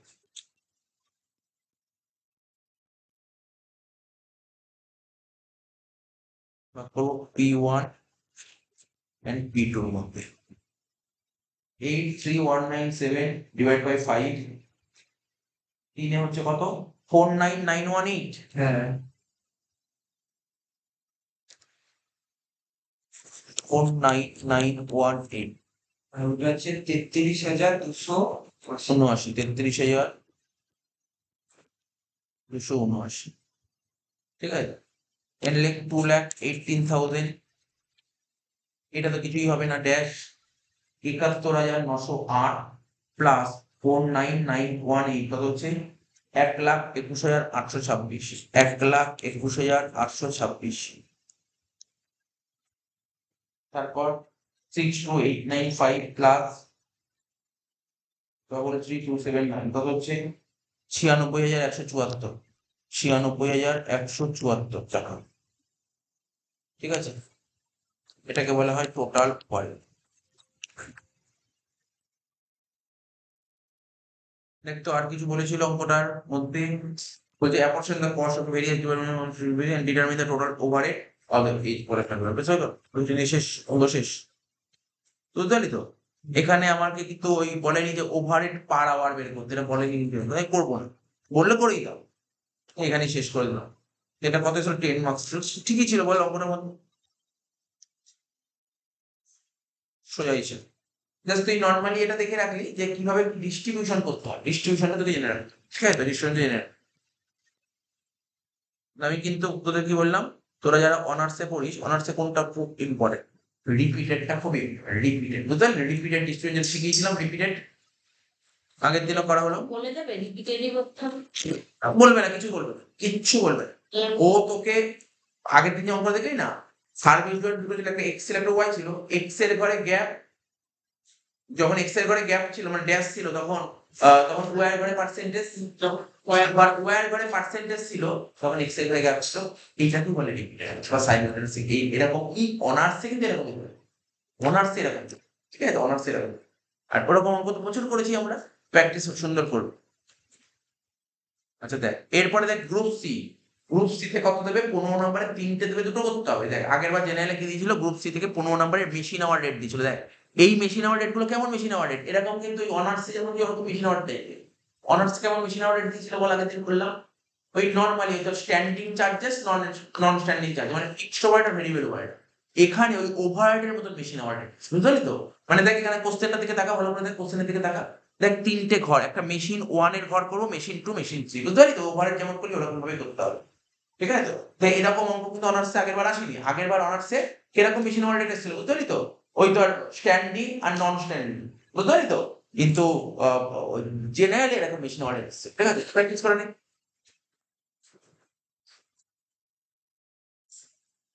service department নিয়েছে। আরে এখানে সার্ভিস কি করে থাকবে, মেশিন আওয়ার রেট করছে, ও সরি। এখানে সার্ভিস ডিপার্টমেন্ট থাকবে। আচ্ছা এটা হচ্ছে তাহলে কত 11 নম্বর, 11 নম্বর doctor, machine 1 2 3 total ratio basis হয়ে গেল আকার। তাহলে কি লিখবো প্রথমে, আইটেমস বেসিস টোটাল,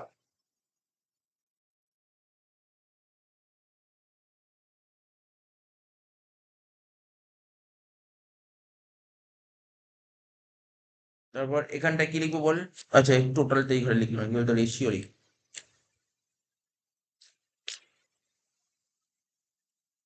এখানে লিখবো রেশিও।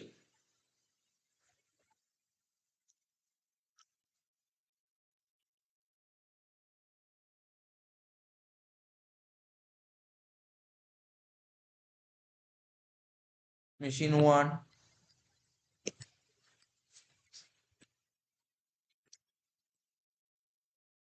মেশিন 1 2 3, দেখ কি বলে, দেখ প্রথমে এই প্রথমে একটা করে দেখ পাওয়ার, পাওয়ার 2750,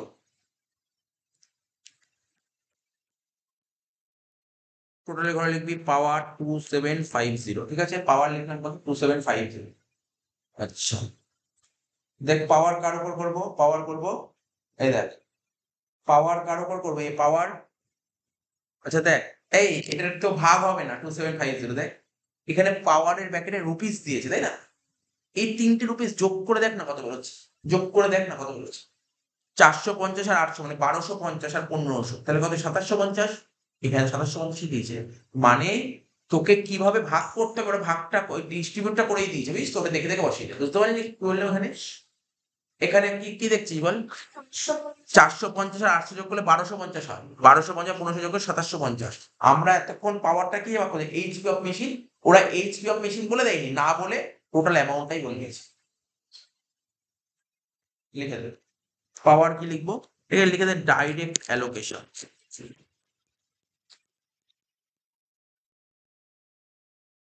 কত কত বলেছে বল দেখি পাওয়ারটা? এ টোটাল 450 800 1500। 450 800 1500। নেক্সট কি বলেছে পাওয়ারের পর? লাইটিং 480, লেখ লাইটিং 480।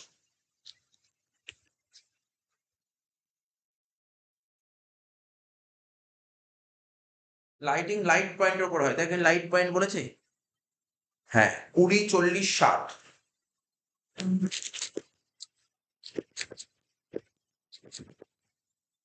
1 2 3,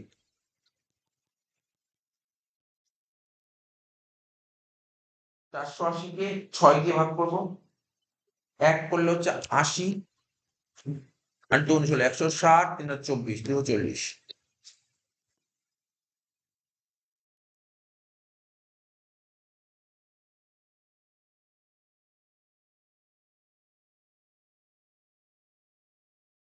লাইটিং এর পর কি হবে? Rent and rates 4500।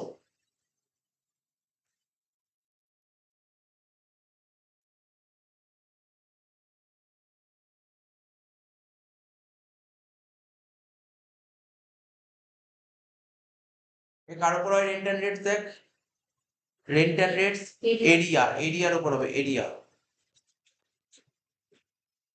এবার দেখ আমার অঙ্কে এরিয়া কত বলেছিল?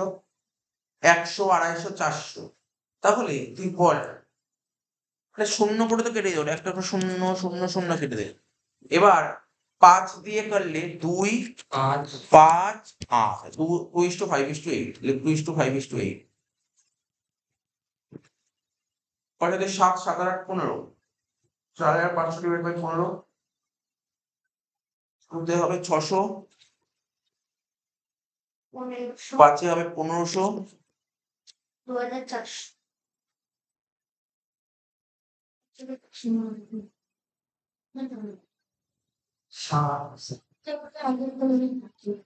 হ্যাঁ বল।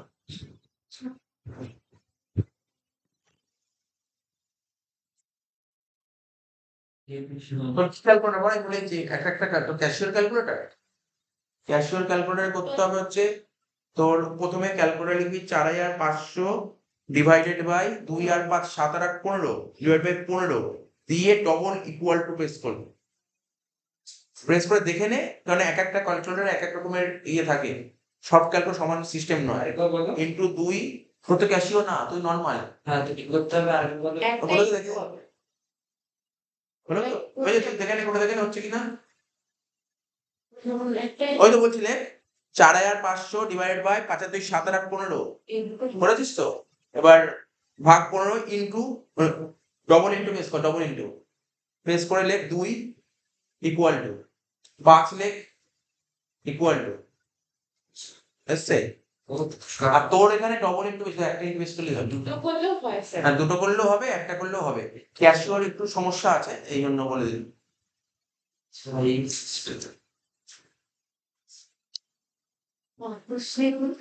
আচ্ছা রেন্ট রেটস হলো, আচ্ছা তারপর কি বলেছে? এটা করলে কি সময়টা কম লাগে। রেন্ট রেটস এর পর কি আছে? ডেপ্রিসিয়েশন 13500, ডেপ্রিসিয়েশন 13500 লিখ, ডেপ্রিসিয়েশন 13500।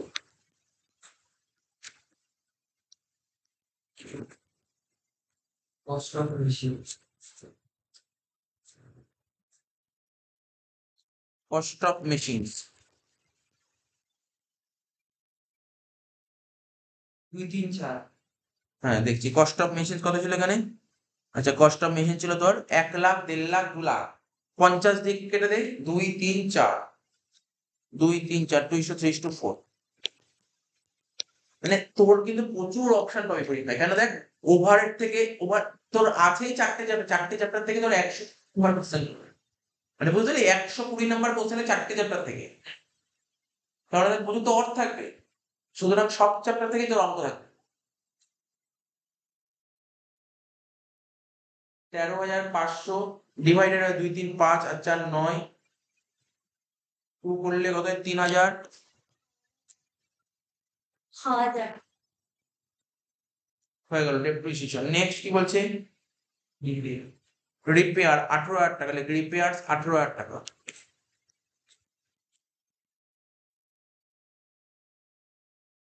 এটাও তো সেম, টু মানে কস্টটা বেশি করে হয়, রেশিও হবে 2:3:4 কর, 2 আর 3 5 আর 4 9, 18,000 কে 9 দিয়ে ভাগ করলে কত হয়? 2,000, 2,000 ইন্টু 2 4,000, 2,000 ইন্টু 3 6,000, 2,000 ইন্টু 4 8,000। এটা তোকে কেন ভয় করা জানিস তো?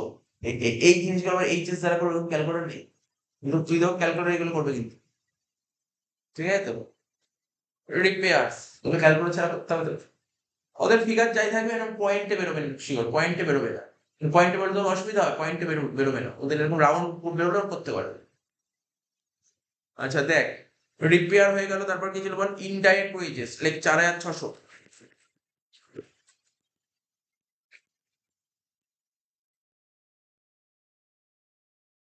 তার উপর হয় ডাইরেক্ট ওয়েজেস, রেশিও কি ছিল তার ডাইরেক্ট ওয়েজেস? 3 আর 12 3 8 12, 3 8 12, 3 আর 8 11, 11 আর 12 23, 4,600 ডিভাইড বাই 23 ছশো ছশো ইন্টু 3 কত? 600, ষোলোশো 1,600 আর 2,400। একবারে কি করে করা যায়? তুই দেখ ভাগ করে না, তুই দেখিয়ে নি কত বেরোচ্ছে, বোঝা যায়, মোটামুটি বোঝা যায়, ইজি হয়ে যাবে, অত টাফ লাগবে না।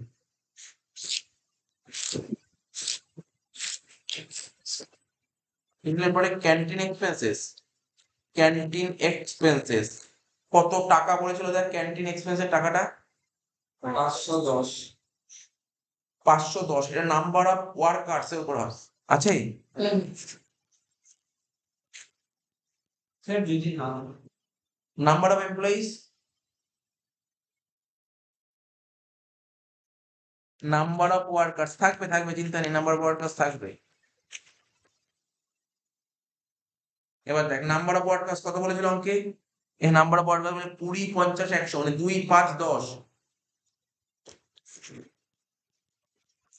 7 8 10 17, 510 কে 17 দিয়ে ভাগ করলে দেখো 3 30, 30 ইন্টু 2 60, 30 ইন্টু 5 150, 30 ইন্টু 10 300, তাই তো বেরোচ্ছে। ক্যান্টিন এক্সপেন্সের পর কি আছে লাস্ট? সানড্রিজ, এটা ডাইরেক্ট ওয়েজ উপর হয়।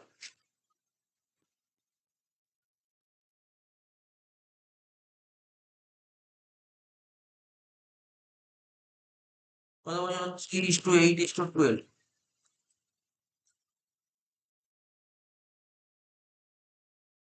3,000,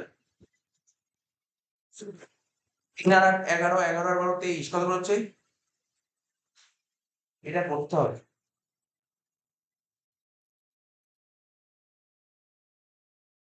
তিনশো 391 391, হাজার হাজার 45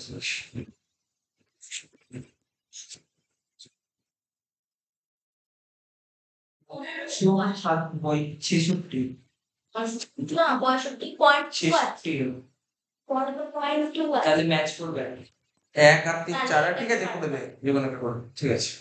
করবো ছেষট্টি। আর কেউ ছিল অঙ্কে? না আর কেউ ছিল না, যোগ কর, তো শেষ। ওভারহেড আর তফাৎ বুঝতে পারলি? সেমই তো লাগলো, যোগ কর ওইটা একটু আলাদা, কোনটা? ওই হ্যাঁ, পেন্ডিং কোনটা? আরে আলাদা কোনো স্ট্যান্ডিং নন স্ট্যান্ডিং স্ক্রল কর দেখ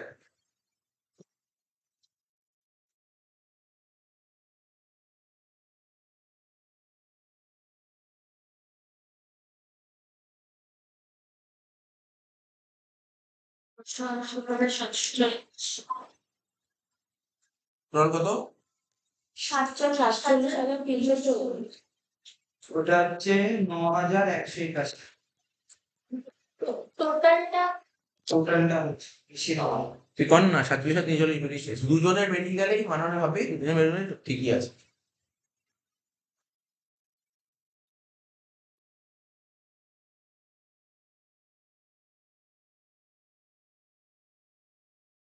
পনেরো হাজার সাতশো তিপ্পান্ন 9181 হুম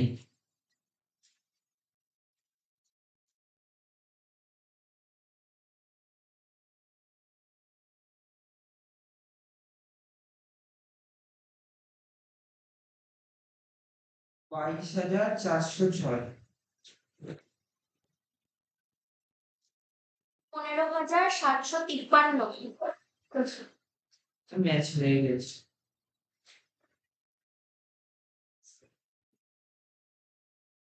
22,400।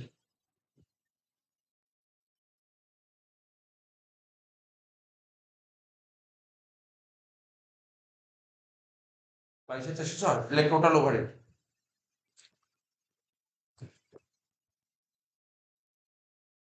এটা এ দিয়ে লেখ বি দিয়ে লেখ মেশিন আওয়ার্স কত ঘন্টা মেশিন চলছে দেখ বলে যে মেশিন আওয়ার্স কত ঘন্টা উপরে বলছে 160 ঘন্টা মেশিন চলে 160 ঘন্টা সব করে 160 ভাগ করে দে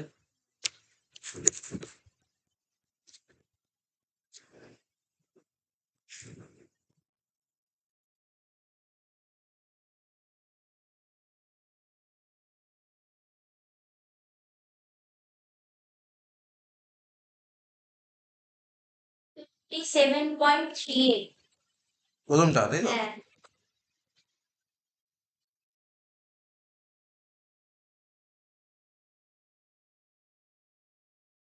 98.45। 98.4 লাস্টেরটা 140 ফোর 5 চারশেরটা 140.3 140। 140 এখানে না 03 হ্যাঁ 0 পয়েন্টটা বেরিয়েছে তাই মেশিন আওয়ার রেট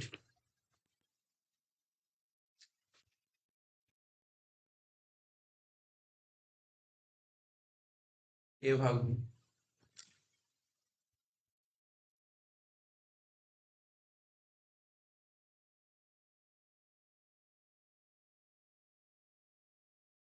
অঙ্কটা লেবার টার্নওভারের উপর একটা অঙ্ক দিয়েছিল এই অঙ্কটাও আগের বছর জেনারেলে যে দিয়েছিল এটাও কিন্তু 15 মার্কসে এসেছিল মানে এত 15 মার্কস আচ্ছা অ্যাকচুয়ালি এটা 5 নম্বরের কোশ্চেন হয় না আগে এটা 5 নম্বর আসে আগেরটা দিনে বুঝলি তো? আগে যে সিলেবাস গুলো ছিল সেখানে 5-এ আসছে এই সমস্ত অঙ্ক যাই হোক এটা 15 মার্কসে দিয়েছে করে দিই বলছে কি from the following information given by personnel department of a company calculate labor turnover rate by applying separation method replacement method আর ফ্লাক্স মেথড সেপারেশন মেথডের ফর্মুলা মনে আছে মনে আছে নাম্বার অফ ওয়ার্কার সেপারেটেড ঠিক আছে এবার সেপারেট বলতে কি বোঝায় ডিসচার্জ লেখায় দেখ আর লেভ কেউ ছেড়ে দিয়েছে আর কাউকে ছাঁটাই করে দিয়েছে তাহলে দেখ তো এখানে কি বলেছে 20 workers left the job on their own and 80 workers discharge তাই তো তাহলে লেখ সুন্দর করে যেহেতু 15 নাম্বার দিয়েছে তাহলে তোকে সুন্দর করে গল্প আকারে লিখে লিখে যেতে হবে ঠিক আছে তাহলে কিছু কিছু সিলেবাসে যার প্রফেশনাল কোর্স থাকে এগুলো এমসিকিউ চলে আসে এই সমস্ত কোশ্চেন তো বলে দিল ডাইরেক্ট বলো সেপারেশন মেথডে কত পার্সেন্ট হবে তাহলে কি দেখ লেবার টার্নওভারের যে অঙ্কগুলো করব লেবার টার্নওভার তো প্রথমে লিখবো কি separation method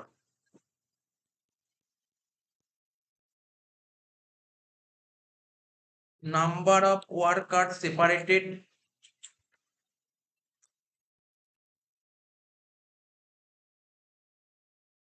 divided by average number of workers into 100। তো নাম্বার অফ ওয়ার্কার সেপারেট মানে কতজন লেফট করেছে বল কোশ্চেন পড়ে, লেফট 20 জন, ডিসচার্জ 80, তাহলে 20 প্লাস 80 হলো 100। এখানে তো 100 হলো। এবার নিচে অ্যাভারেজ নাম্বার অফ ওয়ার্কার্স কি হবে, ওপেনিং প্লাস ক্লোজিং বাই 2। তাহলে এখানে লিখে দেখি একটু নাম্বার বেশি দিয়েছে না, এখানে লিখে দেখি দেখি অ্যাভারেজ এখানে দেখিয়ে দিতাম direct average number of worker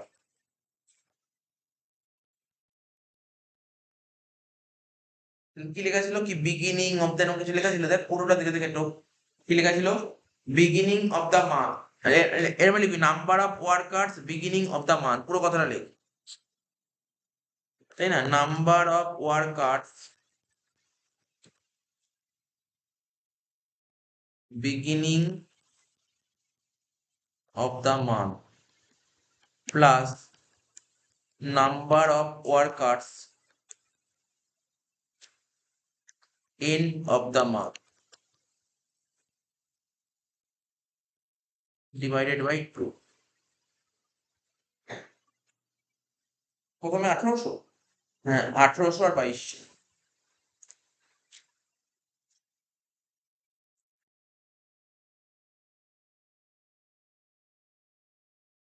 কত হচ্ছে এটা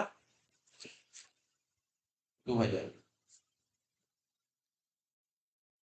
তাহলে কত হচ্ছে 100 বাই 2000 ইন্টু 100 কত হচ্ছে, হ্যাঁ হ্যাঁ 5%। তাহলে এটা গেল সেপারেশন মেথড।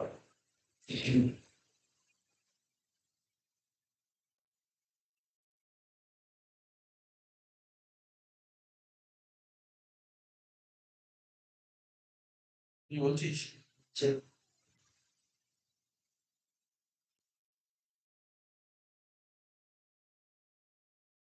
দেখ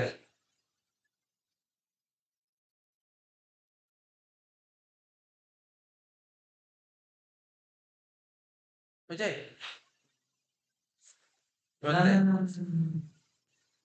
এরপরের মেথডটা কি ছিল, রিপ্লেসমেন্ট মেথড, তাই তো, replacement method.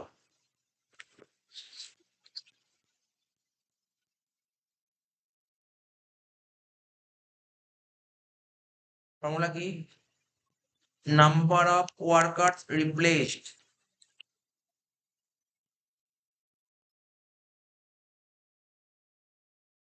Divided by average number of workers into 100। Replace, দেখ নতুন কতজনকে রিপ্লেস করা হয়েছে এখানে বলে দিয়েছে, দেখ ডিউরিং দ্য সেম মান্থ 300 জন ওয়ার্কার্স ওয়ার এমপ্লয়েড ইনক্লুডিং, বলছে ডিউরিং দ্য সেম মান্থ 300 জন ওয়ার্কার ওয়ার এমপ্লয়েড, যার মধ্যে 250 জন ওয়ার্কারকে এমপ্লয়েড করা হচ্ছে এক্সপেনশন, ঠিক আছে, employed for an expansion scheme, নিচে তো 2000 হবে। এখানে 300 জন workers during the same month 300 workers were employed, ঠিক আছে, যার মধ্যে 250 জন ওয়ার্কার এক্সপেন্স স্কিমের জন্য, তার মানে বাকি 50টা রিক্রুট করা হয়েছে ভ্যাকেন্সির জায়গায়, তাহলে এখানে 50টা আসবে, 50 ডিভাইড বাই 2000 ইন্টু 100 কত হচ্ছে 3.5%, লাগবে flux method.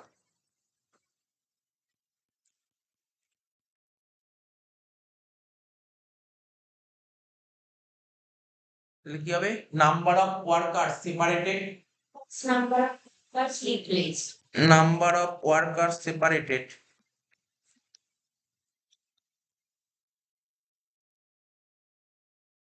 Plus number of workers replaced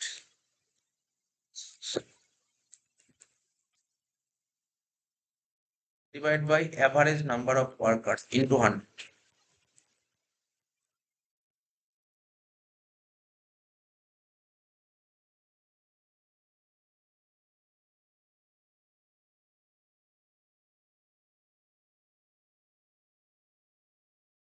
number of worker separated কত ছিল, Action. 100, আর রিপ্লেস ছিল 50, 150 বাই 2000 ইন্টু 100 কত হচ্ছে 7.5 হতেই হবে, 5 আর 2.5 7.5 ব্যাস এই ছিল।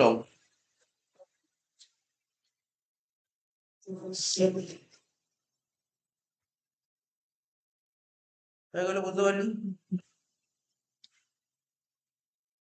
লাস্ট অঙ্ক এই পেজের কস্ট শিট বলছে কি from the cost ledger of P K sons and company the following information was obtained for the year 2023। তাহলে কস্ট শিটে দাগ কার একটা।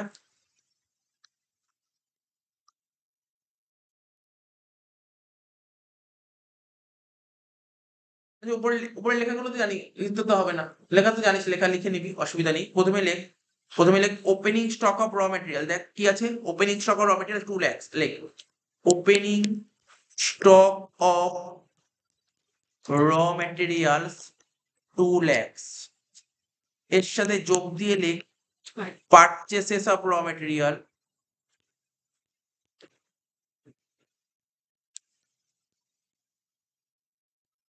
পারচেসেস অফ র মেটেরিয়ালস। ঠিক আছে, পারচেস অফ র মেটেরিয়াল কত? 19 lakh. 19 lakh purchase raw material 19 lakh. এবার দেখ র মেটেরিয়াল কিনতে কি কোনো গাড়ি ভাড়া লেগেছে? দেখ তো বলে দেয় নিচে, গাড়ি ভাড়া মানে হচ্ছে তোর ক্যারেজ। ক্যারেজ বলে কিছু বলেছে? ক্যারেজ ক্যারেজ না ক্যারেজ কিছু কিছু যোগে পড়ছে না, ক্যারেজ বলেনি কিছু, বুঝছো? তার মানে এবার মাইনাস দিয়ে লিখবো closing stock of raw material. লেখ তার আগে 19 আর 2 যোগ করে 21 লাখ, মাইনাস দিয়ে লেখ closing stock of raw material. Closing stock of raw material minus দিয়ে কি লিখবো বল? Closing stock of raw material কত টাকা? 3 লাখ টাকা। 21 লাখ থেকে 3 লাখ বাদ দিলে কত হবে? 18 লাখ। এটাকে কি লিখবো? লিখবো র মেটেরিয়ালস কনজিউম। এটাকে লিখবো কি বল? এটাকে লিখবো র মেটেরিয়াল কনজিউম। হয়ে গেল, র মেটেরিয়াল কনজিউম বেরিয়ে গেল। এবার এরপরে কি করতে হয়? Factory wages. ফ্যাক্টরি ওয়েজ কত ছিল? 12 লাখ টাকা। ফ্যাক্টরি ওয়েজেস 12 লাখ টাকা। দেখ ডাইরেক্ট ওয়েজেস এর আরো নাম আছে, direct wages, productive wages, manufacturing wages. Direct labour, manufacturing labour, productive labour সব নাম এক, বুঝতে পারলি? বা ফ্যাক্টরি লেবার বা ফ্যাক্টরি ওয়েজেস সব একই কথা, ঠিক আছে? তো এটাই ফ্যাক্টরি ওয়েজেসটা হচ্ছে ডাইরেক্ট ওয়েজেস। ফ্যাক্টরি ওয়েজেস মানে কিন্তু ভাবিস না যে ফ্যাক্টরি করে, ওটাকে ইনডাইরেক্ট ওয়েজেস বলে। ওটাকে দেখ ওয়েজেস দু রকম, হ্যাঁ, একটা ডাইরেক্ট একটা ইনডাইরেক্ট। ফ্যাক্টরি ওয়েজেস মানে ডাইরেক্ট ওয়েজেস 12 লাখ টাকা। যোগ দিয়ে লিখবি ফ্যাক্টরি ওয়েজেস কত টাকা? 12 লাখ টাকা। তোরা বেশি করে যে অনার্সে তোরা পড়ছিস না, ফিফো লিফো এই যে কস্ট শিট গুলো করেছিলাম না, ওইগুলো ভালো করে।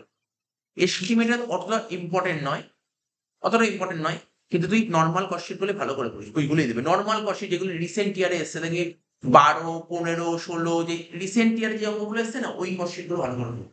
মানে বুঝতে পারছিস? এস্টিমেটেড কস্ট শিটটা একটু কঠিন, তোর অসুবিধা হচ্ছে। নর্মাল কস্ট শিটটাই ভালো করে করো, যেগুলো বারবার করে বলছি, যেমন আগের দিন যে অনার্সে যে অঙ্কটা করালাম, ওই কস্ট শিট গুলো ভালো করে, ওই ধরনের কস্ট শিট। ওই অঙ্কটা হয়তো ফিফো দিয়েছে, এবার হয়তো লিফো দিতে পারে। লিফো, সিম্পল, ওয়েটেড সবকটা মেথড তো করে দাও। আর একটা কি দেখবি, একটা অঙ্ক ছিল না মনে পড়ে, ওয়ার্ক ইন প্রোগ্রেসের আন্ডারে ছিল একটা প্রাইম কস্ট আর একটা ম্যানুফ্যাকচারিং, ওই অঙ্ক, ওই টাইপের অঙ্কগুলো দেখবে। আচ্ছা, এখানে কি চার্জেবল এক্সপেন্সেস বলেছে? দেখতো কিছু hand to match কই চার্জেবল এক্সপেন্সেস consumer and বলেনি। তাহলে এটা যোগ করে হচ্ছে কত? 30 লাখ। এটাকে বলা হয় কি প্রাইম কস্ট। তো ওটা দেখ প্রাইম কস্ট বের করার জন্য একটা নাম্বার দেবে। তো সবাইকে তোরা যারা কস্ট শিট করবি না, কস্ট শিটে প্রচুর পার্ট মার্কিং আছে, এক একটা পার্ট দেখ এখানে দেখ কি বলেছিল। দেখ এই দেখ প্রাইম কস্ট বের করার জন্য একটা নাম্বার পাবি, ওয়ার্ক কস্ট বের করার জন্য নাম্বার পাবি, cost of sales total cost আর প্রফিট, এই চারটে জিনিস করার জন্য আলাদা করে পার্ট নাম্বার আছে, ঠিক আছে? প্রাইম কস্ট হয়ে গেল। এবার কি করো? Factory overhead. দেখ ফ্যাক্টরি ওভারহেড কি কি বলছে, মার্কিং করছি। এটা একটা ফ্যাক্টরি ওভারহেড, এটা একটা ফ্যাক্টরি ওভারহেড, এটা একটা ফ্যাক্টরি ওভারহেড, তিনটে পেলাম। আর নিচে দেখি power factory overhead, indirect wage factory overhead, repair maintenance plan factory overhead, cost of factory overhead factory overhead, consumer stores factory overhead. ঠিক আছে, কতগুলো অনেকগুলো ফ্যাক্টরি ওভারহেড আছে, ঠিক আছে? তা এটা তুই একটা জিনিস জানতে পারলি, এইগুলো ফ্যাক্টরি ওভারহেডের মধ্যে হচ্ছে, ঠিক আছে? তো বসা, সবকটা বসা। Rates and taxes for factory premises. আমাকে বল তো, তাড়াতাড়ি হবে। Rates and taxes. Rates and taxes কি লেখা আছে? আঠাশ rates and taxes for factory premises. 28,000 টাকা। Lighting for factory. তার বলছে কি lighting for lighting for factory কত টাকা বলেছে? কিছু না 52,000। Next depreciation depreciation on plan কত টাকা বলেছে? 70,000। তারপর লিখতে লিখতে তুই লিখে দা, হচ্ছে পাওয়ার তুই লিখতে থাক, তুই লিখতে থাক, আমি দেখে নিচ্ছি। পাওয়ার 90,000 ডেপ্রিসিয়েশন প্ল্যান তুই লেখ 70,000 টাকা। তারপরে তো তুই দেখ এখানে কি বলেছে, পাওয়ার বলেছে 90,000 টাকা, পাওয়ার বলেছে 90,000 টাকা।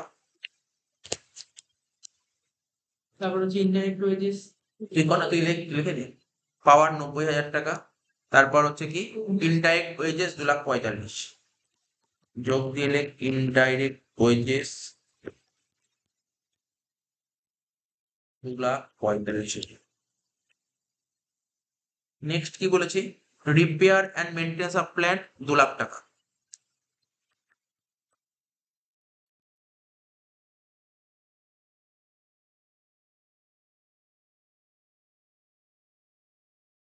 টু লাখ 45 না কত বলেছে? 2 লাখ হ্যাঁ 2 লাখ টাকা 2,00,000 টাকা।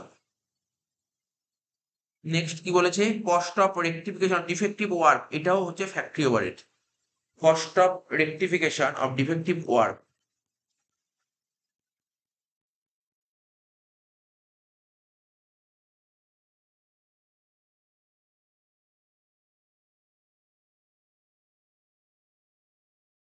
কত টাকা? 32 32,000 টাকা। তারপর কনজিউমেবল স্টোরস কনজিউমেবল স্টোরস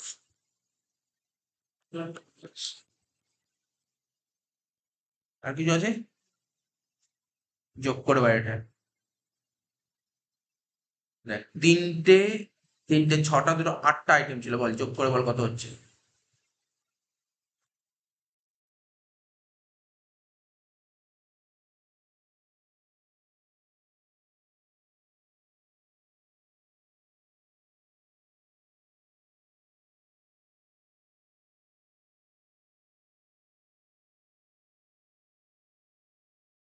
আট লাখ 67,000।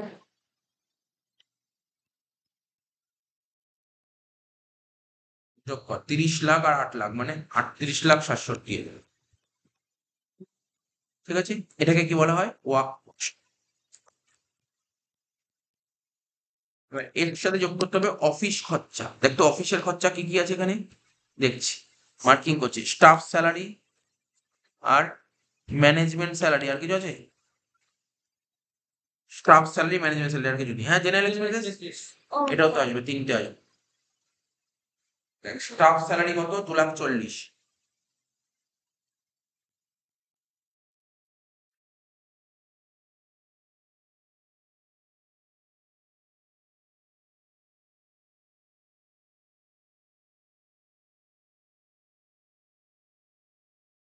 ম্যানেজমেন্ট স্যালারি কত আছে? 1,20,000।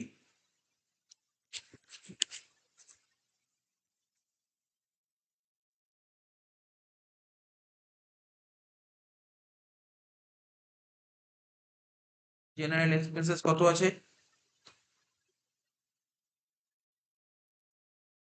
92,000।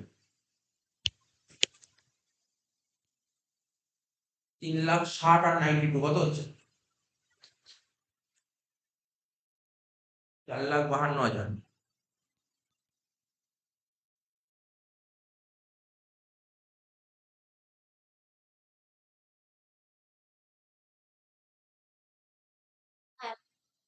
কত 43,19,000। 43,19,000 কস্ট অফ প্রোডাকশন।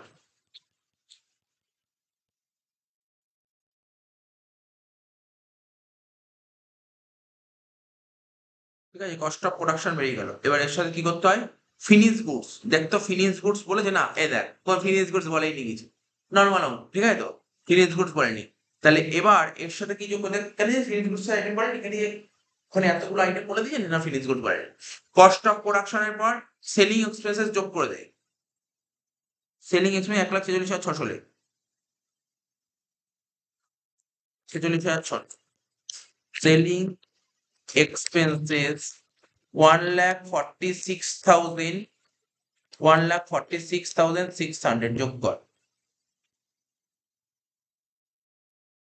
43,19,000 চল্লিশ প্লাস 1,46,600 কত হচ্ছে 44,65,600। এটাকে বলে টোটাল কস্ট। টোটাল কস্টের আরেক নাম কস্ট অফ সেলস। হ্যাঁ, এর সাথে প্রফিট যোগ কর, বেরিয়ে যাবে সেলস। কত বলেছে বল প্রফিট? প্রফিট বলেছে কিছু, প্রফিট বলেনি, কিন্তু প্রোডাকশন ছিল 1 লাখ, সেল করি 47, মানে 1 লাখ ইন্টু 47 মানে 47 লাখ টাকা হচ্ছে সেলস, মাইনাস কর 2,34,400। হ্যাঁ হয়ে গেল। তাহলে এই পেমেন্টটা শেষ করে দিলাম। দেখো আর কিছু আছে এখানে, দেখ বেশ শেষ। ফাইন।